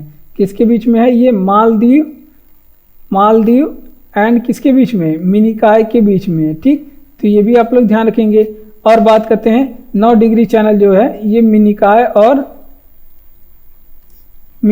एंड 9 डिग्री चैनल जो है ये मिनिकॉय और फिर आपके किसके बीच में है, लक्षद्वीप के बीच में है, लक्षद्वीप के बीच में है। और आपसे पूछे कि 10 डिग्री चैनल किसके बीच में है, ये अंडमान एंड निकोबार के बीच में स्थित है। तो इतनी चीजें भी आप लोग ध्यान रखेंगे। तो देख लेते हैं इंग्लिश चैनल पार करने वाले पहला भारतीय कौन था, तो मिहिर सेन थे जो कि 1958 में। और इंग्लिश चैनल का पार करने वाली पहली भारतीय महिला कौन थी, तो आरती साहा थी। और इंग्लिश चैनल किन दो देशों के बीच में है, तो ये फ्रांस और ब्रिटेन के बीच में, फ्रांस और ब्रिटेन के बीच में। और डोबर जल संधि किन दो जलनिकायों के बीच में, तो देखिए इंग्लिश चैनल और फिर उत्तर सागर के बीच में डोबर जल संधि है। और हम लोग के भारत में जो चैनल हैं कौन कौन से हैं, 8 डिग्री चैनल जो कि आपके मालदीव और मिनिकॉय द्वीप के बीच में, मिनिकॉय द्वीप किसके अंतर्गत आता था, लक्षद्वीप के अंतर्गत आता है। और 9 डिग्री चैनल जो है वो मिनिकॉय और लक्षद्वीप के बीच में है। और बात करते हैं 10 डिग्री चैनल, ये अंडमान निकोबार के बीच में है। प्रस्तावना में संशोधन कब हुआ, तो देखिए प्रस्तावना में संशोधन करने के लिए हुआ था 42वां संविधान संशोधन जो कि हुआ था 1976 में। इसके तहत प्रस्तावना में 3 शब्द जोड़े गए। कौन कौन से 3 शब्द जोड़े गए, एक तो आपका हो गया समाजवाद, एक हो गया आपका धर्मनिरपेक्ष, समाजवाद, धर्मनिरपेक्ष और अखंडता जैसे शब्दों को इसमें संविधान में 42वां संविधान संशोधन 1976 के द्वारा जोड़ा गया। और संविधान में संशोधन कितनी बार हुआ था, प्रस्तावना में संशोधन कितनी बार हुआ है, तो प्रस्तावना में संशोधन मात्र 1 बार हुआ, प्रस्तावना में संशोधन मात्र 1 बार हुआ है। तो ये भी आप लोग ध्यान रखेंगे। प्रस्तावना आपसे पूछे सबसे पहले प्रस्तावना को पेश किसने किया था, तो पंडित जवाहरलाल नेहरू ने प्रस्तावना को सबसे पहले पेश किया। प्रस्तावना को सबसे पहले किसने पेश किया, पंडित जवाहरलाल नेहरू। और प्रस्तावना की भाषा आपसे पूछी कहाँ से ली गई है, तो ये ऑस्ट्रेलिया से ली गई है। प्रस्तावना की जो भाषा है ये ऑस्ट्रेलिया से ली गई है, तो ये भी एग्जाम में पूछा जाता है। और आपसे पूछे कि प्रस्तावना संविधान की कुंजी है, ये किसने कहा, तो ये भी आप लोग बताएंगे। प्रस्तावना संविधान की कुंजी है, ये किसने कहा, तो ये जो अर्नेस्ट बारकर ने कहा था, अर्नेस्ट बारकर ने कहा था कि प्रस्तावना संविधान की कुंजी है। तो ये भी आप लोग ध्यान रखेंगे। तो देख लेते हैं साथ में। आपसे पूछे कि प्रस्तावना में संशोधन कब हुआ, 42वां संविधान संशोधन 1976 के द्वारा। इससे तहत संविधान में 3 शब्द जोड़े गए, समाजवाद, प्रस्तावना में 3 समाज, धर्मनिरपेक्ष, अखंडता जैसे शब्दों को जोड़ा गया। और प्रस्तावना में संशोधन कितनी बार, एकमात्र बार प्रस्तावना में संशोधन हुआ 42वां संविधान संशोधन 1976 के तहत। और प्रस्तावना पेश किसने किया था, तो प्रस्तावना पंडित जवाहरलाल नेहरू ने संविधान सभा के समक्ष पेश किया था। और भाषा कहाँ से लिया गया, ऑस्ट्रेलिया से प्रस्तावना की भाषा ली गई है। और प्रस्तावना संविधान की कुंजी अर्नेस्ट बारकर ने कहा। ठीक, तो ये सारी चीजें आप लोग ध्यान रखेंगे।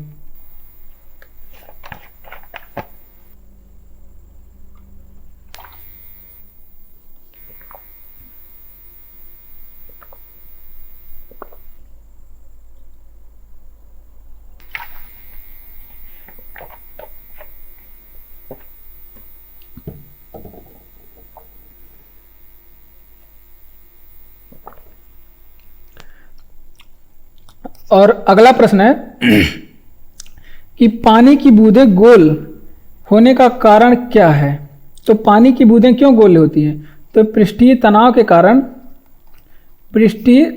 के कारण पानी की बूंदें गोल होती हैं। ठीक, और तेल पानी पे तैरता क्यों है, तेल पानी पे तैरता क्यों है, ये आप लोग बताएंगे। और आप लोग बताएंगे कि जब आप लोग बताएंगे कि सेविंग जो ब्रश होता है वो जब पानी में डाल करके निकाला जाता है तो वो आपस में उसके बाल आपस में चिपक क्यों जाते हैं, उसके बाल जो है आपस में क्यों चिपक जाते हैं, तो ये भी आप लोग बताएंगे।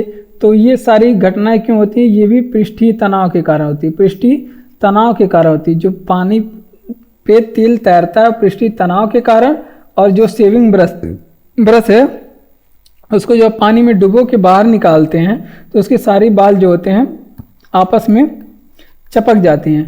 और आपसे पूछे कि बाल पेन किस सिद्धांत पे काम करता है, तो बाल पेन किस सिद्धांत पे काम करता है, तो इसके लिए भी पृष्ठीय तनाव सिद्धांत पे काम करता है, ये भी ध्यान रखेंगे। और आपसे पूछे कि जो पृष्ठीय तनाव का कारण क्या होता है, ये क्यों पृष्ठीय तनाव की घटना होती है, क्योंकि इसमें पदार्थ के जो अणु हैं इसके बीच में कौन सा बल काम करता है, इसके बीच में ससंजक बल काम करता है। ठीक, ये भी आप लोग ध्यान रखेंगे। पदार्थ के अणुओं के बीच ससंजक बल काम करता है, इस वजह से पृष्ठीय तनाव घटना होती है। और आपसे पूछे कि पृष्ठीय तनाव का एसआई मात्रक क्या होता है, पृष्ठीय तनाव का जो है एसआई मात्रक क्या होता है? तो इसका एसआई मात्रक क्या होता है? न्यूटन प्रति मीटर होता है। इसका एसआई मात्रक न्यूटन प्रति मीटर होता है। और इसकी पृष्ठीय तनाव की बीमा आपसे पूछे क्या होती है, तो इसकी बीमा होती है यम टी पे -2, इसकी बीमा होती है।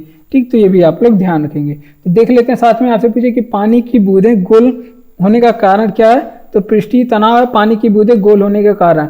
और तेल पानी पे तैरता है, ये भी पृष्ठीय तनाव के कारण। और सेविंग ब्रश जो है वो बाल आपस में चिपक क्यों जाते हैं? अगर आप पानी में उसको डुबो के बाहर निकालते हैं तो ये भी घटना होती है पृष्ठीय तनाव के कारण। और बॉल पेन का सिद्धांत किस सिद्धांत पे काम करता है? ये पृष्ठीय तनाव के सिद्धांत पे। ये सभी एग्जाम में पूछे जाते हैं। और पृष्ठीय तनाव का कार्य क्या होता है? उनके अणुओं की भी संजक बल काम करता है, तो इस वजह से होता है पृष्ठीय तनाव।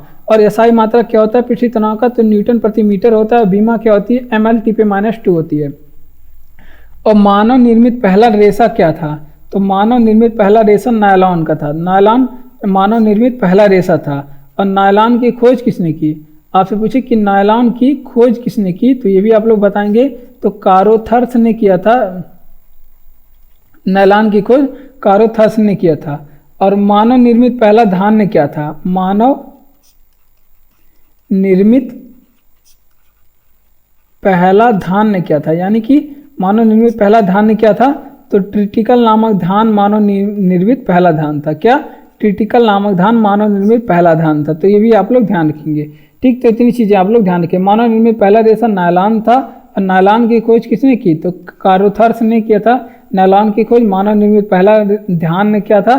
तो ट्रिटिकल था मानव निर्मित पहला धान। सिनेबार किसका अयस्क है? ये पारा का अयस्क है। ठीक, पारा या फिर इसे क्या कहते हैं आप? मरकरी, इसका अयस्क है सिनेबार। ठीक, और आपसे पूछे कि क्विक सिल्वर किसे कहते हैं? तो क्विक सिल्वर जो है वो पारा को कहते हैं। क्या? क्विक सिल्वर किसे कहते हैं? ये पारा को कहते हैं क्विक सिल्वर। तो ये भी आप लोग ध्यान रखेंगे। और मिनी माता रोग में किसका प्रयोग किया जाता है? मिनी माता रोग में क्या प्रयोग किया जाता है? तो शरीर में मिनी माता रोग में क्या होता है? इसमें शरीर में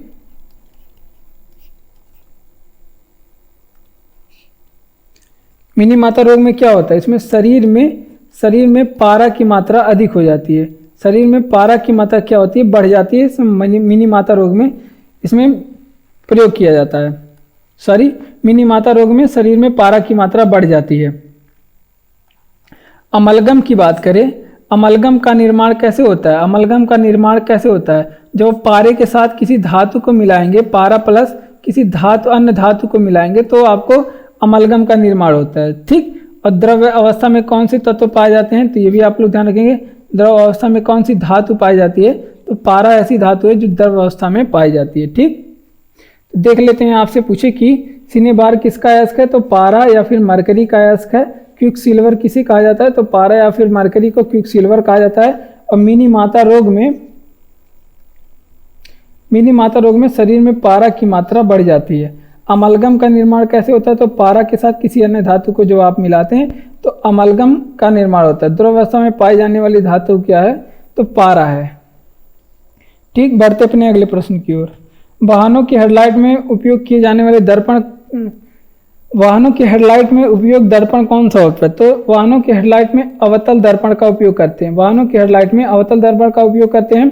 और दाढ़ी बनाने वाले जो शीशे होते हैं, दाढ़ी बनाने वाले जो शीशे होते हैं उसमें भी कौन सा दर्पण का उपयोग करते हैं? इसमें भी अवतल दर्पण का उपयोग करते हैं। ठीक, ये भी एग्जाम्पल आप लोग याद रखेंगे। और आपसे पूछे कि जो डॉक्टर लोग होते हैं आंख का जांच करने के लिए या फिर नाक का जांच करने के लिए या फिर कान का जांच करने के लिए, इसके लिए कौन सा दर्पण उपयोग करते हैं? तो इसके लिए भी अवतल दर्पण का उपयोग करते हैं। किसका? अवतल दर्पण का उपयोग किया जाता है। ठीक, आपसे पूछे कि जो वाहनों में पीछे का दृश्य देखने के लिए कौन सा दर्पण का उपयोग किया जाता है? तो इसके लिए क्या किया जाता है? उत्तल दर्पण का प्रयोग किया जाता है। उत्तल दर्पण का प्रयोग किया जाता है पीछे का दृश्य देखने के लिए। और आपसे पूछे कि अभिसारी लेंस, अभिसारी दर्पण किसे कहते हैं?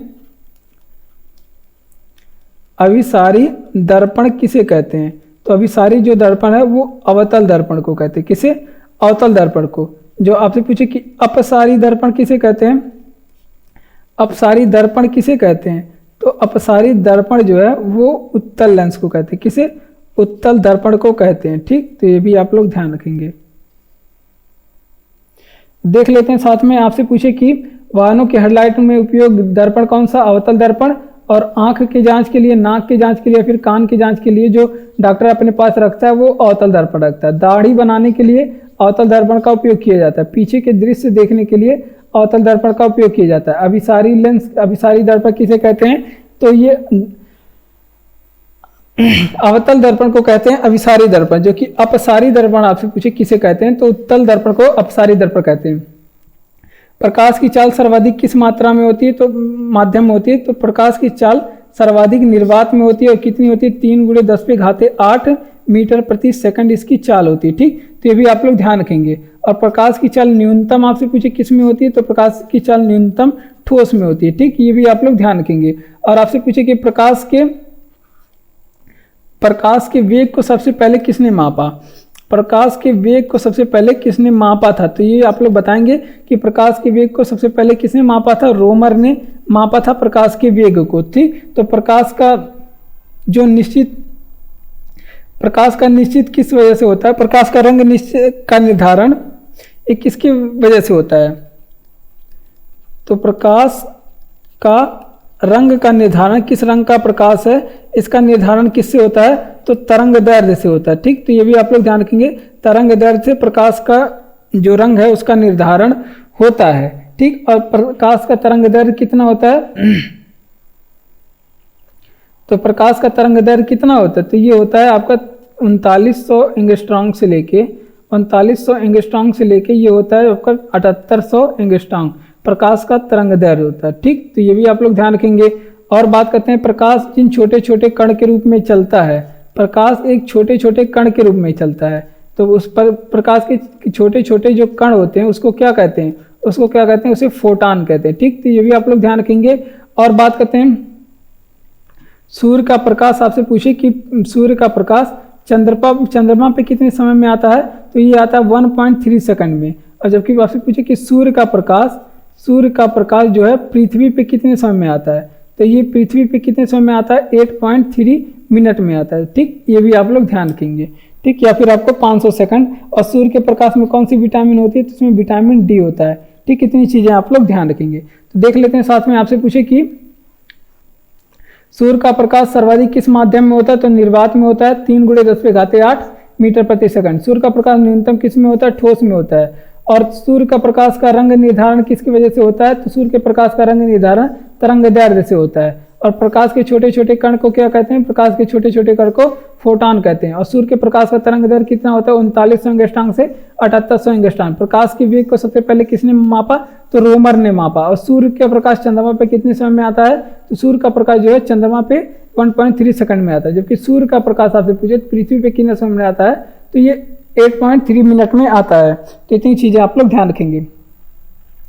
अगला प्रश्न है कि वीडियो आपको अच्छा लग रहा हो तो चैनल को सब्सक्राइब, वीडियो को लाइक और चैनल को शेयर अपने दोस्तों में और कमेंट करके बताइए कि ये वीडियो आपको कैसा लग रहा है। बढ़ते हैं अपने अगले प्रश्न में। टाका धातु या सोल्डर जिससे क्या किया जाता है? टाका लगाया जाता है। तो इसका आपसे पूछे कि किस धातु का मिश्रण होता है? तो किसका मिश्रण होता है? किस धातु की?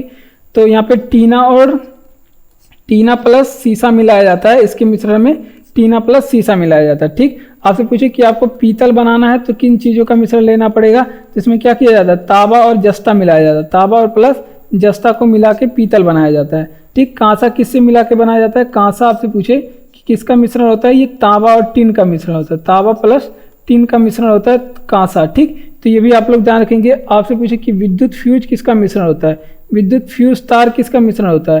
तो ये भी आपको किसका मिश्रण होता है? ये भी तांबा और टिन प्लस सीसा का मिश्रण होता है। टिन प्लस सीसा का मिश्रण होता है। तो इतनी चीजें आप लोग ध्यान रखेंगे। तो देख लेते हैं साथ में। आपसे पूछे कि टाका धातु या सोल्डर किस धातु का मिश्रण होता है? तो टिन और सीसा का मिश्रण होता है। पीतल बनाने के लिए क्या किया जाता है? तांबा और जस्ता मिलाया जाता है। कांसा बनाने के लिए तांबा और टिन को मिलाया जाता है। और विद्युत बल्ब का फ्यूज बनाने के लिए टिन और शीशे का मिश्रण मिलाया जाता है। ठीक, तो ये भी आप लोग ध्यान रखेंगे।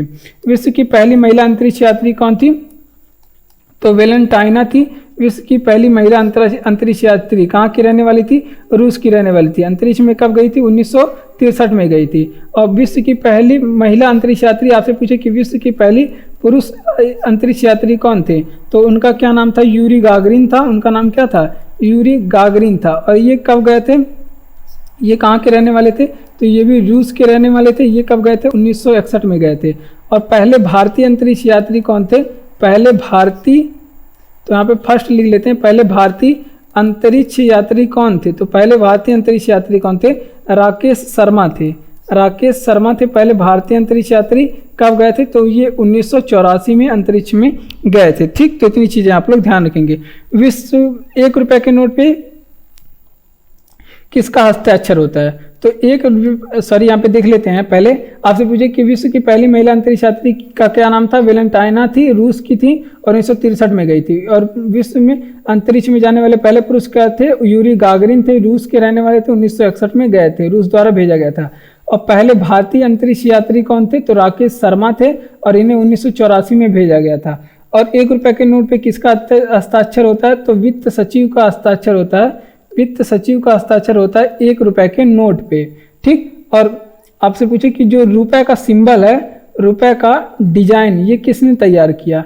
तो रुपए का जो डिजाइन है वो किसने दिया? उदय कुमार ने दिया। किसने? उदय कुमार ने दिया। ठीक, ये भी आप लोग ध्यान रखेंगे।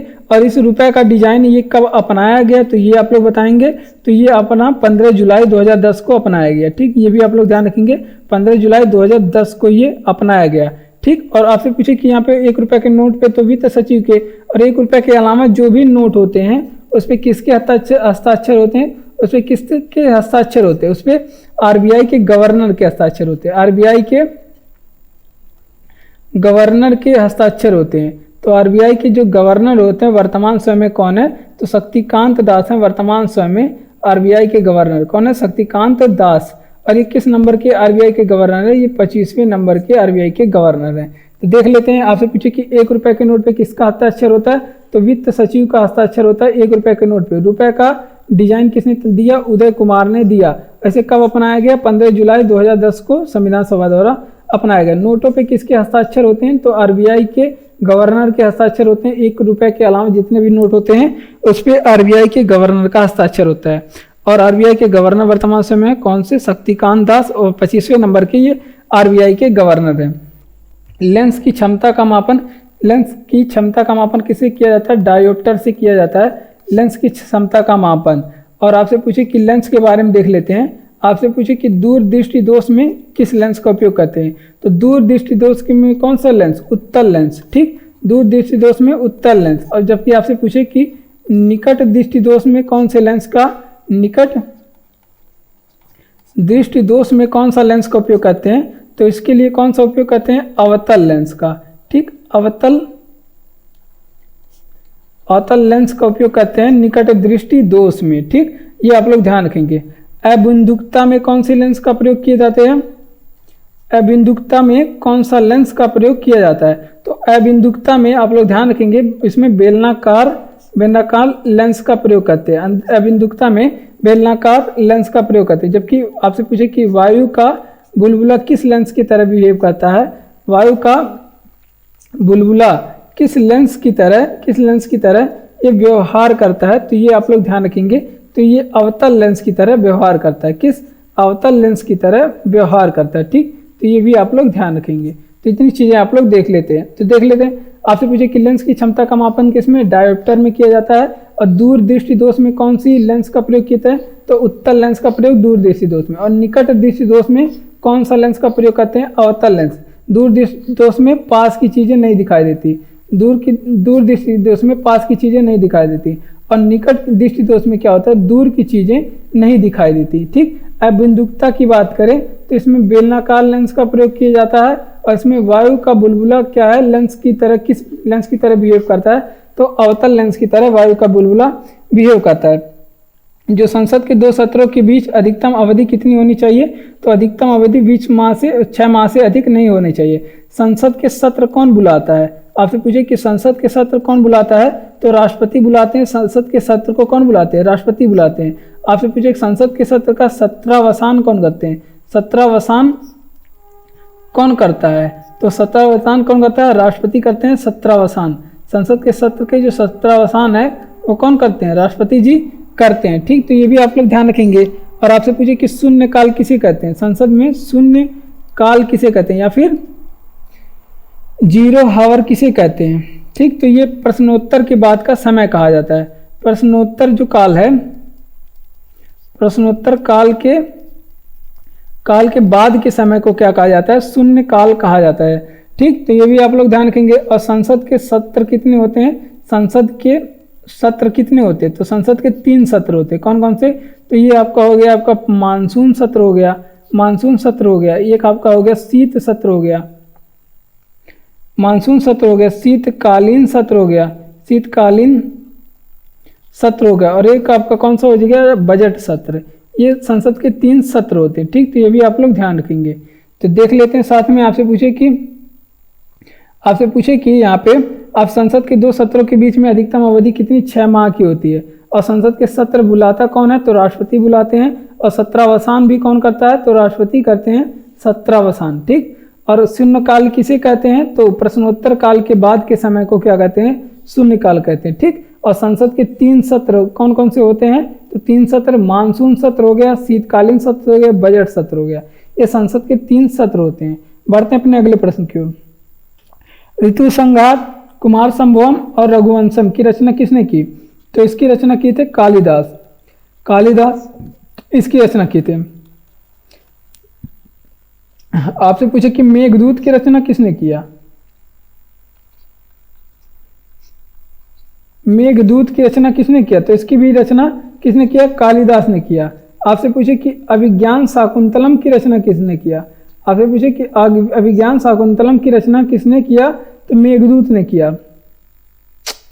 किसने किया, तो इसकी रचना कालिदास ने किया। ठीक, और कालिदास किसके दरबार में रहते थे, तो कालिदास किसके दरबार के दरबारी कवि थे, तो ये चंद्रगुप्त सेकंड के दरबार में रहते थे। किसके, चंद्रगुप्त सेकंड के दरबार में रहते थे। ये भी आप लोग ध्यान रखेंगे, ये किसके दरबार में, चंद्रगुप्त सेकंड के दरबार में रहते थे। और जो कालिदास की जो भाषा थी, वो किस भाषा में अपनी कविताएं लिखी करते थे, तो ये संस्कृत भाषा में अपनी कविताएं लिखा करते थे। ठीक, तो ये भी आप लोग ध्यान रखेंगे। कालिदास को भारत का शेक्सपियर कहा जाता है, ये भी आप लोग ध्यान रखेंगे। कालिदास को क्या कहा जाता है, इन्हें कहा जाता है भारत का शेक्सपियर। ठीक, तो ये भी आप लोग ध्यान रखेंगे। अभी हमने शेक्सपियर की पुस्तकों के बारे में पढ़ा, और ये भारत के शेक्सपियर कालिदास को कहे जाते हैं।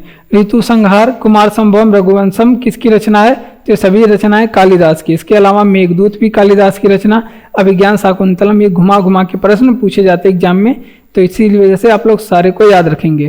तो एक कालिदास की रचना, कालिदास अपनी भाषा किस रचना करते हैं, रचना किस भाषा में करते थे, तो संस्कृत भाषा में। कालिदास को ही भारत का शेक्सपियर कहा जाता है, और ये किसके दरबार में रहते थे, चंद्रगुप्त द्वितीय के दरबार में कालिदास रहते थे। हाइड्रोजन बम का सिद्धांत किसका है, तो नाभिकीय संलयन सिद्धांत पे हाइड्रोजन बम काम करता है। जबकि आपसे पूछे कि परमाणु बम किस सिद्धांत पे काम करता है, आपसे पूछे कि परमाणु बम किस सिद्धांत पे काम करता है, तो ये नाभिकीय विखंडन सिद्धांत पे, कौन सा, नाभिकीय विखंडन सिद्धांत पे काम करता है। ठीक, तो आपसे पूछे कि सूर्य में कौन सी अभिक्रिया होती है, सूर्य में कौन सी अभिक्रिया होती है, तो इसमें भी कौन सी अभिक्रिया होती है, नाभिकीय संलयन अभिक्रिया होती है। कौन सी अभिक्रिया, नाभिकीय संलयन अभिक्रिया होती है। जबकि आपसे पूछे सूर्य में नाभिकीय संलयन अभिक्रिया होती है, और आपसे पूछे कि परमाणु रिएक्टर में कौन सी अभिक्रिया होती है, परमाणु रिएक्टर में कौन सी अभिक्रिया होती है, तो इसमें आपके श्रृंखला अभिक्रिया होती है। कौन सी अभिक्रिया, श्रृंखला अभिक्रिया होती है परमाणु रिएक्टर में। ठीक, तो ये भी आप लोग ध्यान रखेंगे। आपसे पूछे कि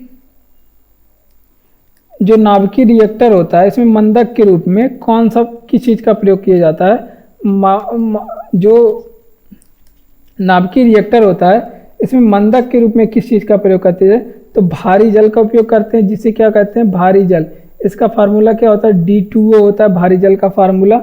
और कैडमियम की छड़ का उपयोग करते हैं। ठीक, कैडमियम की छड़ का उपयोग करते हैं, तो ये भी एग्जाम में पूछा गया है। ठीक, तो देख लेते हैं आपसे, हाइड्रोजन बम किस सिद्धांत पे काम करता है, तो नाभिकीय संलयन सिद्धांत पे हाइड्रोजन बम का काम करता है। जो कि परमाणु बम का किस सिद्धांत पे काम करता है, नाभिकीय विखंडन सिद्धांत पे परमाणु बम काम करता है। क्योंकि सूर्य में कौन सी अभिक्रिया होती है, तो नाभिकीय संलयन सूर्य में अभिक्रिया होती है। और परमाणु रिएक्टर में कौन सी अभिक्रिया होती है, तो इसमें श्रृंखला अभिक्रिया होती है परमाणु रिएक्टर में। और नाभिकीय विखंडन में कौन सा चीज मंदक के रूप में काम करता है? तो भारी जल, जिसे फार्मूला D2 और कैडमियम की छड़ इसमें मंदक के रूप में काम किया जाता है। ठीक, और अजंता और एलोरा की गुफाएं कहाँ पे स्थित है? ये औरंगाबाद में स्थित है। अजंता एलोरा की गुफाएं औरंगाबाद में स्थित है। औरंगाबाद कहाँ पे स्थित है? महाराष्ट्र में। अजंता गुफा की आपसे पूछे कि इसका निर्माण किसने करवाया? तो अजंता गुफा का निर्माण किसने कराया? हरिसेन ने कराया। और ये किससे संबंधित है? ये किस भगवान से संबंधित है? जो अजंता की गुफाएं हैं, इसका संबंध किस भगवान से है? तो ये भगवान बुद्ध से संबंधित है। किससे? बुद्ध से संबंधित है। तो ये भी आप लोग ध्यान रखेंगे। और एलोरा का कैलाशनाथ मंदिर किसने बनवाया? एलोरा का कैलाशनाथ मंदिर किसने बनवाया? तो एलोरा का जो कैलाशनाथ मंदिर है उसने कृष्ण प्रथम ने बनवाया। किसने? इसे कृष्ण प्रथम ने बनवाया। किस शासक था? तो ये राष्ट्रकूट शासक था। कौन सा शासक? राष्ट्रकूट शासक कृष्ण प्रथम ने इसे बनवाया था।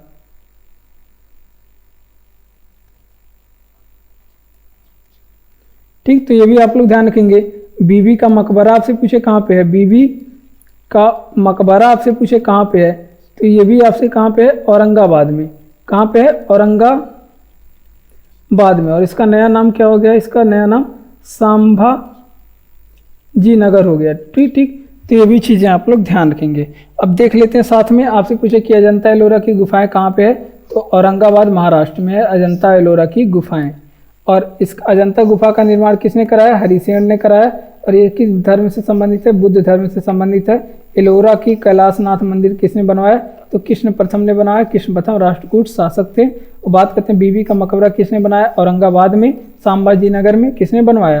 तो औरंगजेब ने बनाया। किसने? औरंगजेब ने बनवाया।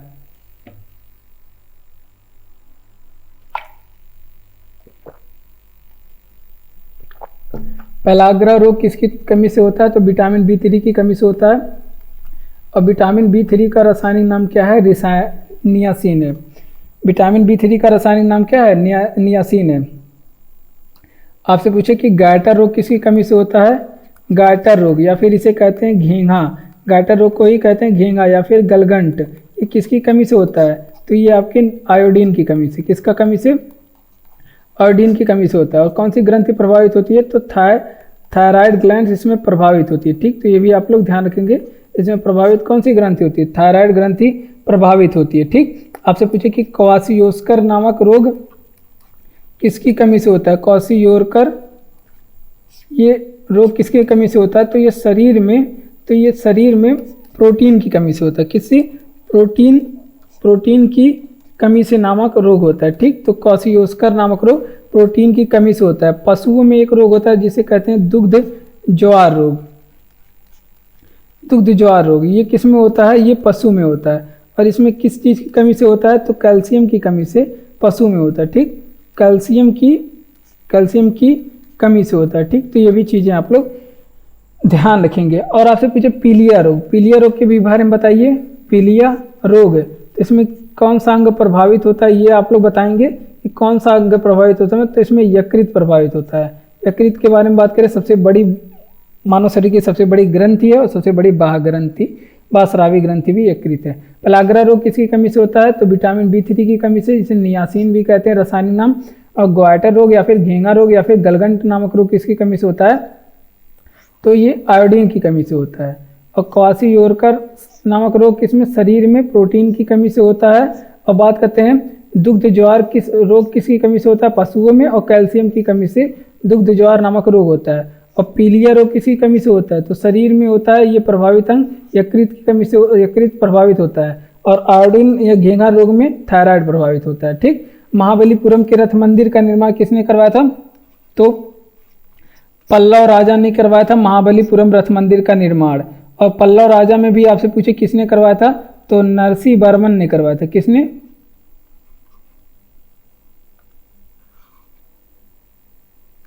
किसने करवाया था? तो ये नरसिंह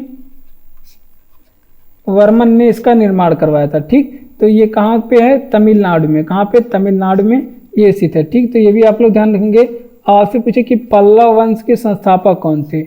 आपसे पूछे कि पल्लव वंश के संस्थापक कौन थे, तो सिंह विष्णु थे पल्लव वंश के संस्थापक। कौन थे, सिंह विष्णु पल्लव वंश के संस्थापक थे। और ये अपनी राजधानी कहाँ बनाए थे, पल्लव वंश की राजधानी कहाँ थी, तो ये कांचीपुरम में थी। कल पल्लव वंश की राजधानी कहाँ थी, कांचीपुरम। कहाँ पे ये है, तमिलनाडु में। ठीक, तमिलनाडु में कांचीपुरम में। और यहाँ पे पल्लव वंश की जो राजभाषा थी वो क्या थी, राजभाषा आपसे पूछे पल्लव वंश की क्या थी, तो ये लोग संस्कृत बोलते थे। क्या, संस्कृत यहाँ की राजभाषा थी। ठीक, तो ये भी आप लोग ध्यान रखेंगे। आपसे पूछे कि द्रविड़ शैली का आरंभ कहाँ से हुआ था, तो जो द्रविड़ शैली है, द्रविड़ शैली, इसका आरंभ जो है, इसकी शुरुआत कहाँ से हुई थी, तो ये भी यहीं से हुई थी।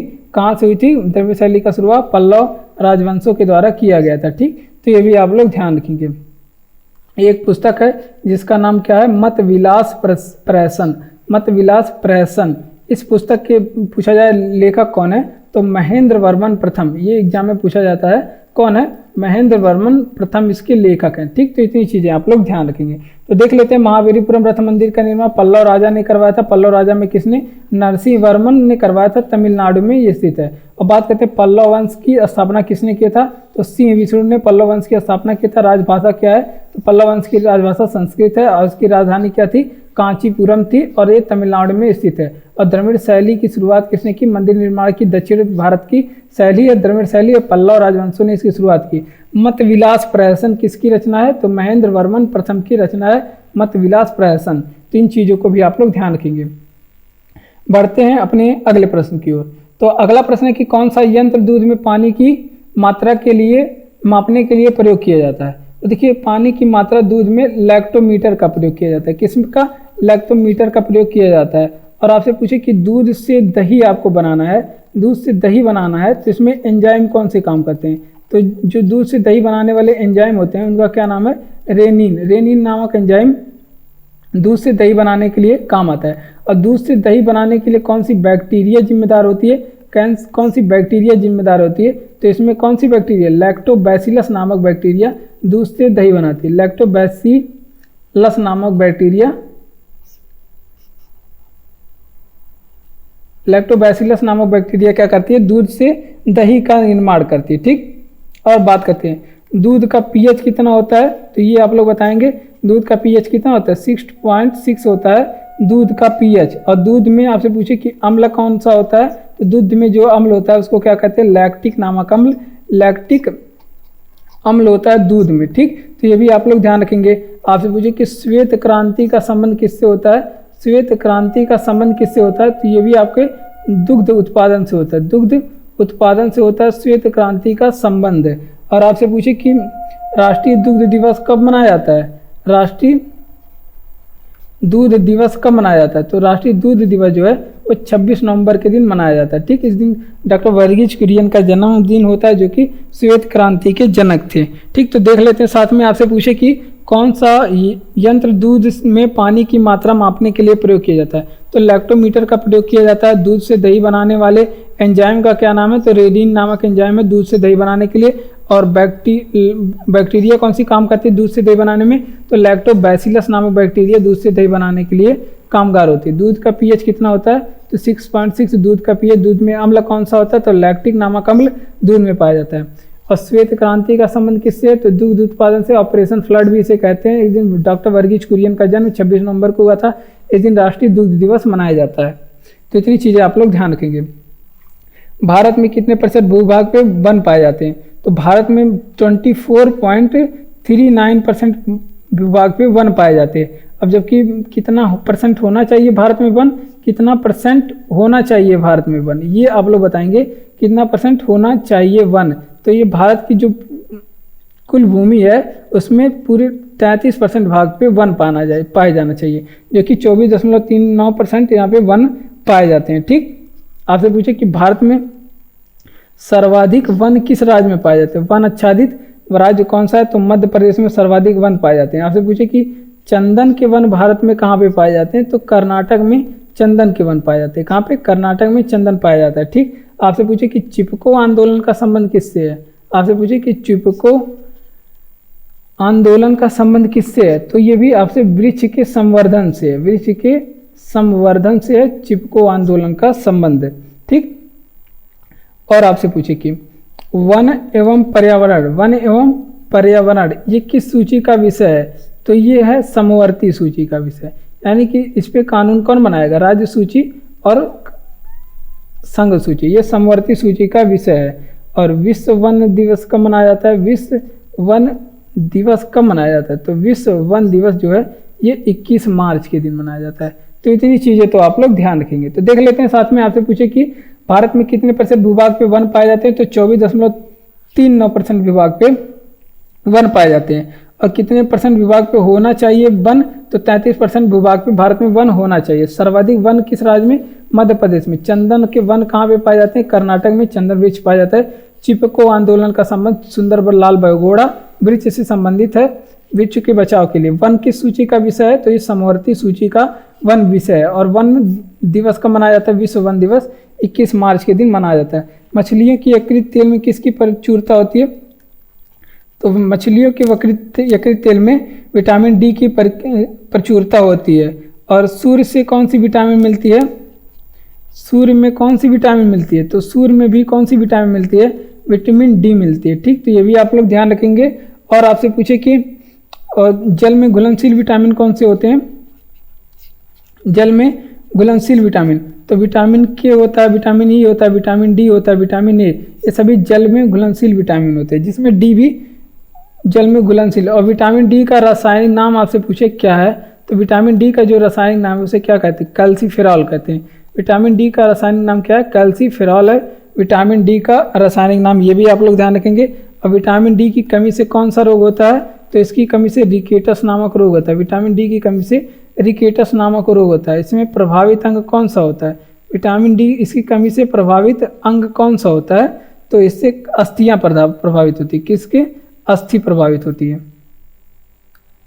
तो देख लेते हैं, मछलियों की यकृत तेल में किसकी प्रचुरता होती है, विटामिन डी की प्रचुरता होती है। जल में घुलनशील विटामिन कौन कौन सी, विटामिन के, vitamin E, vitamin D, vitamin D A. और सूर्य में कौन सी विटामिन पाई जाती है, विटामिन डी पाई जाती है। और रासायनिक नाम क्या है, विटामिन, तो कैल्सीफेरॉल विटामिन डी का रासायनिक नाम। इसकी कमी से कौन सा रोग होता है, रिकेटस नामक रोग होता है।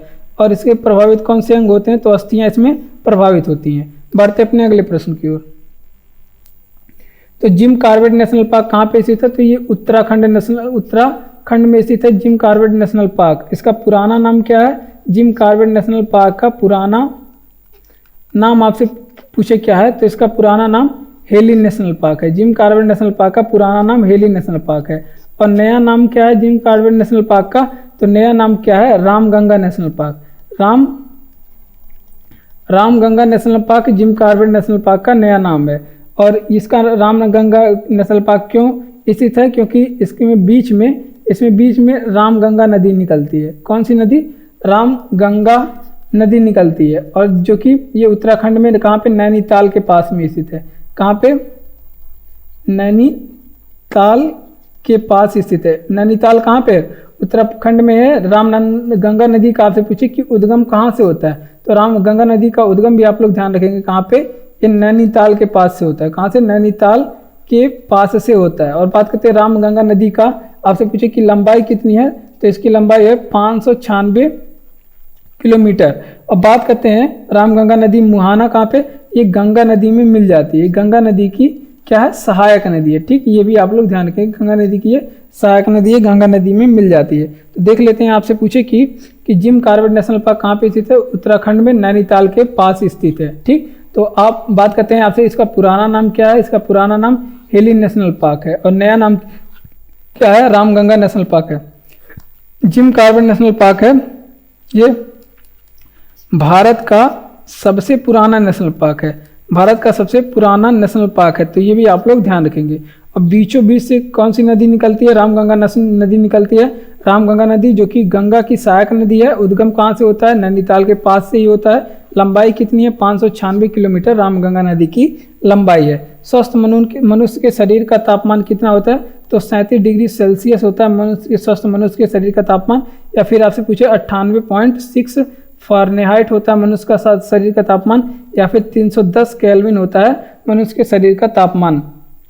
मनुष्य का रक्तदाब कितना होता है, मनुष्य का जो है रक्तदाब कितना होता है, तो ये होता है 80 से 120 मिलीमीटर मनुष्य का रक्तदाब होता है, 80 से 120 मिलीमीटर। और हृदय स्पंदन कितना होता है, हृदय स्पंदन यानी कि 1 मिनट में कितनी बार धड़कता है, तो 72 बार प्रति मिनट ये मनुष्य का हृदय धड़कता है। तो ये भी आप लोग ध्यान रखेंगे। मनुष्य में रक्त कितने % होता है, तो 5 से 6 लीटर मनुष्य में रक्त होता है। और रक्त का पीएच कितना होता है, मनुष्य के रक्त का पीएच 7.4 होता है। ठीक, आपसे पूछे कि मनुष्य में हड्डियां कितनी होती हैं, तो मनुष्य में हड्डियां कुल टोटल होती है 206 हड्डियां। और मनुष्य में गुणसूत्र कितने पाए जाते हैं, तो ये भी आप लोग ध्यान रखेंगे। तो आपसे पूछे कि जोड़े में पूछे तो आप लोग बताएंगे 23 जोड़े गुणसूत्र या फिर 46 गुणसूत्र मनुष्य में पाए जाते हैं। तो ये सारी चीज़ें आप लोग ध्यान रखें। स्वस्थ मनुष्य के शरीर का तापमान 37 डिग्री सेल्सियस या 98.6 फ़ारेनहाइट या 310 केल्विन होता है। रक्तदाब कितना होता है, 80 से 120 मिलीमीटर होता है। हृदय स्पंदन कितना होता है, 72 बार प्रति मिनट होता है। और रक्त कितना 5 से 6 लीटर होता है। रक्त का पीएच कितना 7.4 होता है। हड्डी मनुष्य के शरीर में हड्डी कितनी होती है, 206। गुणसूत्र कितने होते हैं, जोड़े में पूछे तो 23 जोड़े और या फिर 46 गुणसूत्र मनुष्य में होते हैं। आपसे पूछे कि सांभर झील जिससे नमक बनता है वो किस राज्य में है, तो सांभर झील है राजस्थान में, राजस्थान में स्थित है सांभर झील। तो ये आप लोग ध्यान रखेंगे। आपसे पूछे कि पुष्कर झील कहाँ पे स्थित है, पुष्कर झील कहाँ पे स्थित है, तो ये भी अजमेर में स्थित है। और अजमेर कहाँ पे है, तो ये भी आप लोग जानते हैं, ये राजस्थान में है। अजमेर कहाँ पे, राजस्थान में स्थित है। अब बात करते हैं झीलों की नगरी किसे कहते हैं, झीलों की नगरी किसे कहते हैं, तो ये कहते हैं उदयपुर को। किसे, उदयपुर को कहते हैं झीलों की नगरी। ये भी कहाँ पे स्थित है, ये भी राजस्थान में स्थित है। ठीक, आपसे पूछे कि खेतड़ी की खान कहाँ पे स्थित है, खेतड़ी की खान कहाँ पे स्थित है, तो ये भी आपके राजस्थान में स्थित है। और ये किस लिए प्रसिद्ध है, ये तांबे के लिए प्रसिद्ध है। खेतड़ी की खान किसके लिए प्रसिद्ध है, तांबे के लिए। और आपसे पूछे कि ब्रह्मा जी का एकमात्र मंदिर कहाँ पे स्थित है, ब्रह्मा जी का एकमात्र मंदिर जो कि क्या है, ब्रह्मा जी का एकमात्र मंदिर, उसका क्या नाम है, पुष्कर।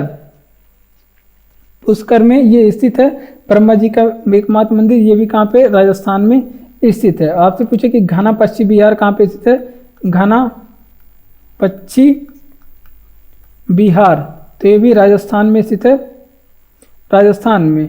और आपसे पूछे कि भारत में दुग्ध उत्पादन में पहला राज्य कौन सा है, दुग्ध उत्पादन में पहला राज्य कौन सा है, तो ये भी आपके राजस्थान अब हो गया। पहले ये था उत्तर प्रदेश, लेकिन अब किसके नाम हो गया है, राजस्थान के नाम में भारत में दुग्ध उत्पादन में पहला राज्य राजस्थान हो गया। ठीक, तो ये भी आप लोग ध्यान रखेंगे। देख लेते हैं साथ में। आपसे पूछे कि सांभर झील जिससे नमक बनता है किस राज्य में है, राजस्थान में स्थित है। और पुष्कर झील कहाँ पे स्थित है, तो ये भी आपके अजमेर राजस्थान में स्थित है। झीलों की नगरी किसे कहते हैं, तो उदयपुर को कहते हैं झीलों की नगरी। ये कहाँ पे है, राजस्थान में। खेतड़ी की खान कहाँ पे है, ये राजस्थान में है। और किसके लिए प्रसिद्ध है, तांबे के लिए। ब्रह्मा जी का एकमात्र मंदिर पुष्कर राजस्थान में स्थित है। और बात करें घना पश्चिम बिहार, आपसे पूछे कहाँ पे, राजस्थान में। भारत के दुग्ध उत्पादन में पहला स्थान कहाँ पे है, फर्स्ट स्थान जो है वो राजस्थान का है। और इससे पहले उत्तर प्रदेश का था। पानी का अधिकतम घनत्व कितना होता है, तो 4 डिग्री सेल्सियस पे पानी का अधिकतम घनत्व होता है। पानी का आपसे पूछे कि क्वथनांक कितना होता है, पानी का क्वथनांक कितना होता है, 100 डिग्री सेल्सियस होता है पानी का क्वथनांक।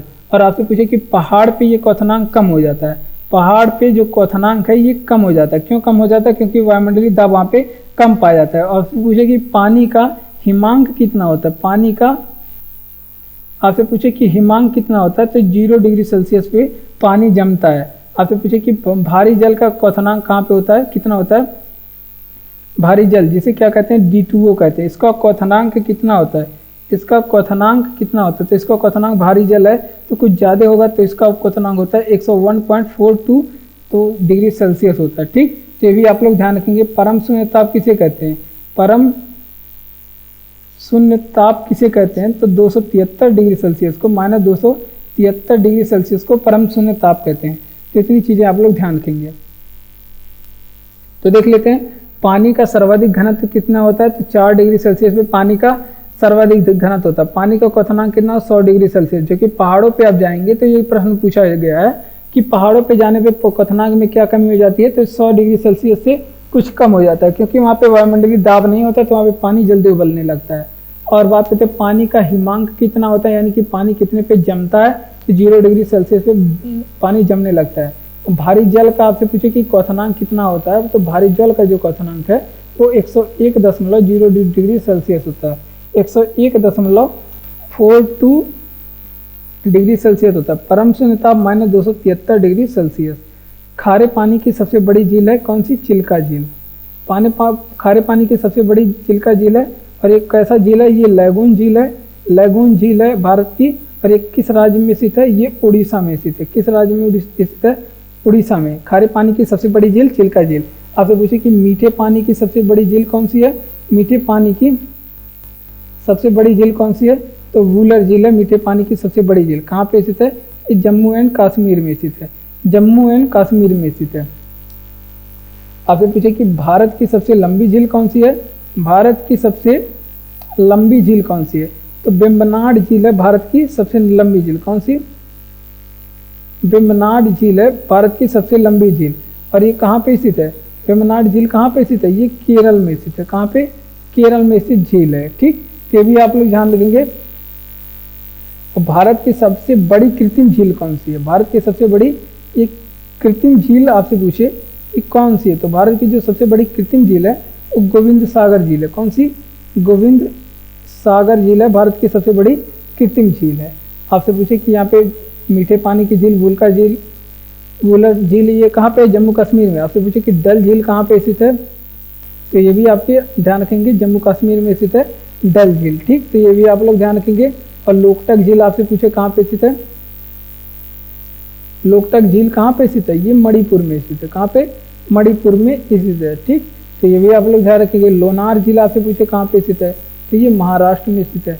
इन सारी झीलों को आप लोग ध्यान रखेंगे। जबकि देवताल झील आपसे पूछे कहाँ पे स्थित है, देवताल झील, तो ये कहाँ पे स्थित है, ये उत्तराखंड में स्थित है। इतनी झील आप लोग याद रखेंगे।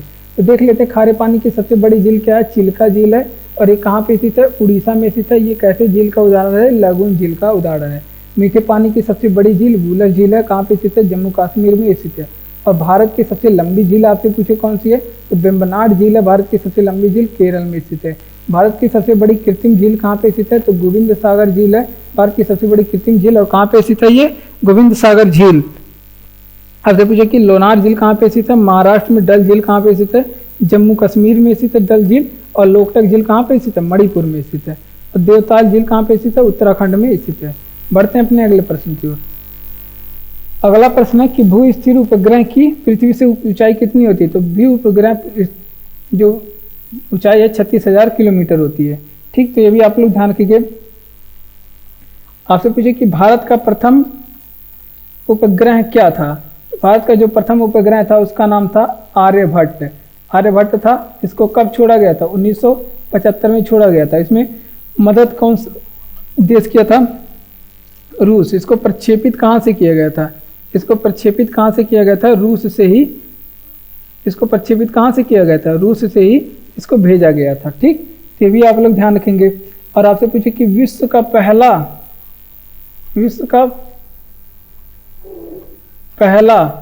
उपग्रह कौन सा था, विश्व का पहला उपग्रह का नाम क्या था, तो जो विश्व का पहला उपग्रह था उसका क्या नाम था, उसका नाम था स्पुतनिक। स्पुतनिक फर्स्ट इसका नाम था। और स्पुतनिक फर्स्ट ये कहाँ का था, ये रूस का था। और इसे कब भेजा गया था, 1957 में भेजा गया था। और किसी भी उपग्रह की जो यहाँ पे पलायन वेग है, पृथ्वी का पलायन वेग कितना होता है, तो 11.2 किलोमीटर प्रति सेकंड होता है पलायन वेग। ठीक, तो ये भी आप लोग ध्यान रखेंगे। भू स्थिर उपग्रह की ऊंचाई कितनी होती है, 36,000 किलोमीटर होती है। और इसे भारत में प्रक्षेपित, भारत का पहला उपग्रह कौन सा है, आर्यभट्ट है भारत का पहला उपग्रह।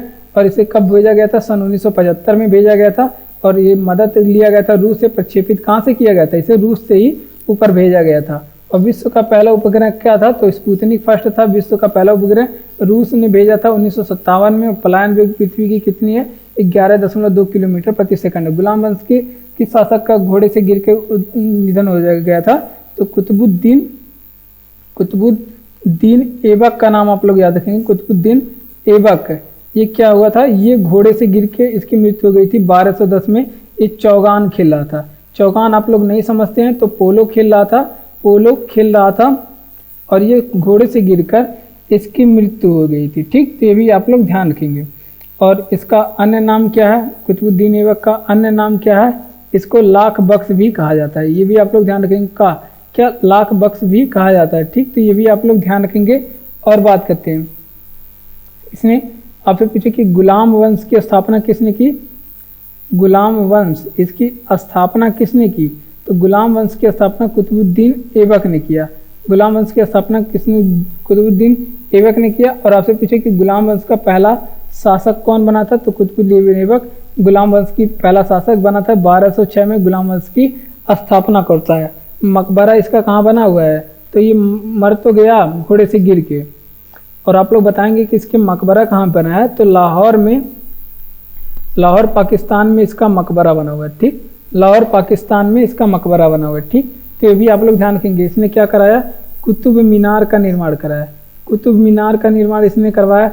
और 2.5 दिन का झोपड़ा किसने बनवाया, 2.5 दिन का झोपड़ा किसने बनवाया, तो ये भी कुतुबुद्दीन ऐबक। कुतुब मीनार कहाँ पे स्थित है, ये दिल्ली में स्थित है। और 2.5 दिन का झोपड़ा कहाँ पे स्थित है, ये अजमेर में स्थित है। ठीक, तो ये भी आप लोग ध्यान रखेंगे। ठीक, देख लेते हैं गुलाम वंश के किस शासक की घोड़े से गिर के मृत्यु हुई थी, कुतुबुद्दीन ऐबक की घोड़े से गिर के मृत्यु हुई थी।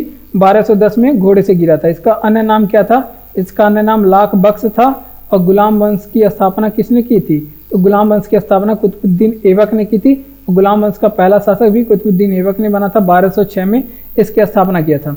और चौगान या फिर पोलो खेला था 1210 में और घोड़े से गिरा और इसकी मृत्यु हो गई थी। और बात करते हैं इसका मकबरा कहाँ पे बना है, लाहौर में पाकिस्तान में इसका मकबरा है। कुतुब मीनार की रचना, कुतुब मीनार का जो निर्माण है कुतुबुद्दीन ऐबक ने किया। 2.5 दिन का झोपड़ा भी किसने बनवाया, अजमेर में कुतुबुद्दीन ऐबक ने बनवाया था। बढ़ते अपने अगले प्रश्न की ओर। अगला प्रश्न है 10 नंबर प्रश्न है, खजुराहो मंदिर का निर्माण किस शासकों ने करवाया, तो चंदेल वंश के लोगों ने, चंदेल शासक ने इसका निर्माण कराया। किसने, चंदेल शासक ने इसका निर्माण करवाया। स्थित कहाँ पे है, ये मध्य प्रदेश में स्थित है। और बात करते हैं सोमनाथ मंदिर, सोमनाथ मंदिर आप लोग बताएंगे ये कहाँ पे स्थित है, तो सोमनाथ मंदिर ये गुजरात में स्थित है। और इस पे महमूद गजनवी ने आपसे पूछे कि कब आक्रमण किया, महमूद गजनवी ने इस पे आक्रमण कब किया, तो इस पे महमूद गजनवी ने आक्रमण 1025 में किया था, 1025 में आक्रमण किया था। तो इस समय यहाँ का शासक, गुजरात का शासक कौन था, चालुक्य शासक था, चालुक्य वंश का शासक था। और उसका क्या नाम था, भीम फर्स्ट यहाँ का शासक था। कौन, भीम प्रथम यहाँ का शासक था। तो ये भी आप लोग ध्यान रखेंगे। और कोणार्क सूर्य मंदिर कहाँ पे स्थित है, कोणार्क सूर्य मंदिर, और इसे क्या कहते हैं, इसे ब्लैक पैगोडा भी कहते हैं। इसे क्या कहते हैं, ब्लैक पैगोडा भी कहते हैं। ये कहाँ पे स्थित है, तो ये पुरी में स्थित है। पुरी कहाँ पे, उड़ीसा में स्थित है, उड़ीसा में। और इसका निर्माण किसने करवाया, इसका निर्माण गंग वंश के लोगों ने करवाया। किसके, गंग वंश के लोगों ने करवाया। तो इतनी चीजें आप लोग ध्यान रखेंगे, किसने करवाया, तो ये भी आप लोग ध्यान रखेंगे, गंग वंश के शासकों ने इसका निर्माण कराया। तो देख लेते हैं, आपसे पूछे खजुराहो मंदिर का निर्माण किस शासकों ने करवाया, तो चंदेल शासकों ने करवाया। खजुराहो मंदिर का निर्माण मध्य प्रदेश में स्थित है। सोमनाथ मंदिर ये कहाँ पे स्थित है, गुजरात में स्थित है। और इसका महमूद गजनवी ने इसमें आक्रमण कब किया, 1025 में किया। इस समय यहाँ का शासक कौन था, चालुक्य भीम फर्स्ट शासक था। कोणार्क सूर्य मंदिर को क्या कहते हैं, ब्लैक पैगोडा कहते हैं, पुरी उड़ीसा में स्थित है। इसी का निर्माण गंग वंश के लोगों ने करवाया। यहाँ पे आक्रमण लिख लीजिए, महमूद गजनवी ने किया। और आपसे पूछे कि इस समय शासक यहाँ का कौन था, तो भीम फर्स्ट था। मनुष्य का वैज्ञानिक नाम क्या है, तो जो मनुष्य का वैज्ञानिक नाम है होमो सैपियन है। क्या है, होमो सैपियन है मनुष्य का वैज्ञानिक नाम। और आपसे पूछे कि मोर का वैज्ञानिक नाम क्या है, तो पावो क्रिस्टस है मोर का वैज्ञानिक नाम। क्या है, पावो क्रिस्टस है मोर का वैज्ञानिक नाम। आपसे पूछे कि डॉल्फिन का वैज्ञानिक नाम क्या है, गंगा डॉल्फिन का वैज्ञानिक नाम क्या है, सूंस है इसका वैज्ञानिक नाम। और डॉल्फिन दिवस कब मनाया जाता है, ये 5 अक्टूबर के दिन मनाया जाता है डॉल्फिन दिवस। और आम का वैज्ञानिक नाम क्या है, तो मैंगी फेरा है आम का वैज्ञानिक नाम। मैंगी फेरा है आम का वैज्ञानिक नाम, मैंगी फेरा इंडिका, मैंगी फेरा इंडिका है आम का वैज्ञानिक नाम। और बाघ का वैज्ञानिक नाम क्या है? बाघ का वैज्ञानिक नाम क्या है? पैंथेरा टाइग्रिस है। पैंथेरा टाइग्रिस है आम का वैज्ञानिक नाम। ठीक, तो ये भी आप लोग ध्यान रखेंगे। तो देख लेते हैं मनुष्य का वैज्ञानिक नाम क्या है? होमो सैपियंस है मनुष्य का वैज्ञानिक नाम। और मोर का वैज्ञानिक नाम क्या है? पाओ क्रिस्टस है मोर का वैज्ञानिक नाम। डॉल्फिन का वैज्ञानिक नाम सूस है। दिवस डॉल्फिन दिवस, गंगा डॉल्फिन दिवस 5 अक्टूबर को बनाया जाता है। आम का वैज्ञानिक नाम क्या है? मैंगीफेरा इंडिका है। और बाघ का वैज्ञानिक नाम क्या है? पैंथेरा टाइग्रिस है बाघ का वैज्ञानिक नाम। विजयनगर साम्राज्य की स्थापना किसने की? तो विजयनगर साम्राज्य की स्थापना हरिहर एंड बुक्का नामक 2 भाइयों ने की। किसने? हरिहर और बुक्का नामक भाइयों ने 1336 में विजयनगर साम्राज्य की स्थापना की। और किस नदी के किनारे था ये? तुंगभद्रा नदी के किनारे। तुंगभद्रा नदी के किनारे। और विजयनगर साम्राज्य की बात करें, इसकी कैपिटल क्या थी? हम्पी थी इसकी राजधानी। ठीक, हम्पी थी इसकी राजधानी। तो ये भी आप लोग ध्यान रखेंगे। अब विजयनगर साम्राज्य में जो मुद्रा था उसका क्या नाम था? तो विजयनगर साम्राज्य में जो मुद्रा था उसका नाम क्या था? उसको क्या कहा जाता था? पैगोडा कहा जाता था। ठीक, तो ये भी आप लोग ध्यान रखेंगे। और इसमें किस शासनकाल में हुआ था? किस शासनकाल, यहाँ पे किस शासनकाल में इसकी स्थापना हुई थी? तो इस समय मोहम्मद बिन तुगलक का शासनकाल था। इस समय यहाँ पे विजयनगर साम्राज्य की स्थापना हुई थी। ठीक, तो ये भी आप लोग ध्यान रखेंगे। और विजयनगर साम्राज्य में आंध्र पितामह किसे कहा जाता है? आप लोग बताएंगे कि विजयनगर साम्राज्य में आंध्र पितामह किसे कहा जाता है? तो विजयनगर साम्राज्य में आंध्र पितामह कृष्ण देव राय को कहा जाता है। कृष्ण देव राय को कहा जाता है। आमुक्त मालदा के लेखक कौन है? तो आमुक्त मालदा के लेखक कृष्ण देव राय है। कौन है? आमुक्त माल्यदा के लेखक आपसे पूछे कौन है? तो कृष्ण देव राय है आमुक्त माल्यदा के लेखक। ये सभी आप लोग कॉपी में नोट करेंगे। ठीक, तो देख लेते हैं आपसे पूछे कि विजयनगर साम्राज्य की स्थापना किसने की? हरिहर और बुक्का नामक 2 भाइयों ने की और 1336 में की। और किस नदी के किनारे? तुंगभद्रा नदी के किनारे विजयनगर साम्राज्य स्थित है। और बात करते हैं इसकी राजधानी क्या है? हम्पी है। और मुद्रा क्या है? पैगोडा इसे कहा जाता है। आमुक्त माल्यदा के लेखक कौन है? सॉरी, यहाँ पे देख लेते हैं शासनकाल, किसके शासनकाल में विजयनगर साम्राज्य की स्थापना हुई? तो मोहम्मद बिन तुगलक के शासनकाल में। यहाँ पे आंध्र पितामह किसे कहा जाता है? विजयनगर साम्राज्य में कृष्णदेव राय को कहा जाता है। और कृष्णदेव राय ने आमुक्त माल्यदा की लेखा की। किसने? आमुक्त माल्यदा की रचना की। ठीक, तो ये भी बात आप लोग ध्यान रखेंगे। बढ़ते अपने अगले प्रश्न की ओर। अगला प्रश्न है कि चावल का सर्वाधिक उत्पादन कहाँ पे होता है? पश्चिम बंगाल में चावल का सर्वाधिक उत्पादन। सेकंड नंबर पे है अपना उत्तर प्रदेश। और तीसरे नंबर पे है पंजाब, जहाँ पे कि चावल का सर्वाधिक उत्पादन होता है। आपसे पूछे कि विश्व में चावल का उत्पादन सर्वाधिक कहाँ पे होता है? विश्व में जो चावल का उत्पादन सर्वाधिक चीन में होता है। और दूसरे नंबर पे है भारत चावल के उत्पादन के मामले में। ठीक, और आपसे पूछे कि पॉलिश करने पे चावल में कौन सी विटामिन नष्ट हो जाती है? पॉलिश करने पे कौन सी विटामिन जो है, विटामिन क्या हो जाती है? नष्ट हो जाती है। तो ये आप लोग बताएंगे। तो विटामिन B1 नष्ट हो जाती है चावल पॉलिश करने पे। और विटामिन B1 का रासायनिक नाम क्या है? थायमीन है। ठीक, विटामिन B1 का रासायनिक नाम थायमीन है। ठीक, और चावल अनुसंधान केंद्र कहाँ पे? केंद्रीय चावल अनुसंधान केंद्र बताइए। केंद्रीय चावल अनुसंधान केंद्र कहाँ पे स्थित है? तो ये कटक में स्थित है। कटक कहाँ पे? उड़ीसा में स्थित है। केंद्रीय चावल अनुसंधान केंद्र कहाँ पे? कटक उड़ीसा में स्थित है। और अंतर्राष्ट्रीय चावल अनुसंधान केंद्र कहाँ पे स्थित है? अंतर्राष्ट्रीय, आपसे पूछे कि चावल अनुसंधान केंद्र कहाँ पे स्थित है? तो ये मनीला में स्थित है। कहाँ पे?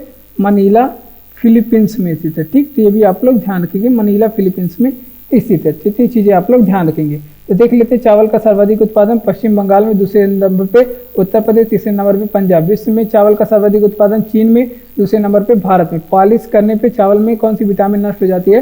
तो विटामिन B1 नष्ट हो जाती है, जिसे थायमीन कहते हैं। केंद्रीय चावल अनुसंधान केंद्र कहाँ पे स्थित है? तो कटक उड़ीसा में स्थित है। ठीक, और अंतर्राष्ट्रीय चावल अनुसंधान केंद्र कहाँ पे स्थित है? मनीला फिलीपींस में स्थित है। ठीक, घना पश्चिम बिहार कहाँ पे स्थित है? तो घना पश्चिम बिहार जो है भरतपुर राजस्थान में स्थित है। कहाँ पे? भरतपुर राजस्थान में घना पश्चिम बिहार स्थित है। ठीक, तो ये आप लोग ध्यान रखेंगे। आपसे पूछे कि दिलवाड़ा मंदिर कहाँ पे स्थित है? दिलवाड़ा मंदिर कहाँ पे स्थित है? तो ये माउंट आबू पे स्थित है। कहाँ पे? माउंट आबू पे स्थित है। और माउंट आबू कहाँ पे? राजस्थान में दिलवाड़ा का मंदिर स्थित है। और दिलवाड़ा का मंदिर किस धर्म से संबंधित है? ये जैन धर्म से संबंधित है। तो ये भी आप लोग ध्यान रखेंगे। और आपसे पूछे कि ये अरावली अरावली पर्वत की सबसे अधिक विस्तार कहाँ पे स्थित है? तो ये है आपका सर्वाधिक विस्तार राजस्थान में स्थित है। अरावली की सर्वाधिक विस्तार राजस्थान में। ऊंची चोटी क्या है? अरावली की जो ऊंची चोटी है वो गुरु शिखर है, और गुरु शिखर कहाँ पे स्थित है? ये राजस्थान में स्थित है। गुरु शिखर राजस्थान में स्थित है। ठीक, और बात करते हैं, आपसे पूछे कि चिरंजीवी योजना किस राज्य का है? चिरंजीवी योजना ये भारत का किस राज्य का है? तो चिरंजीवी योजना स्वास्थ्य योजना है।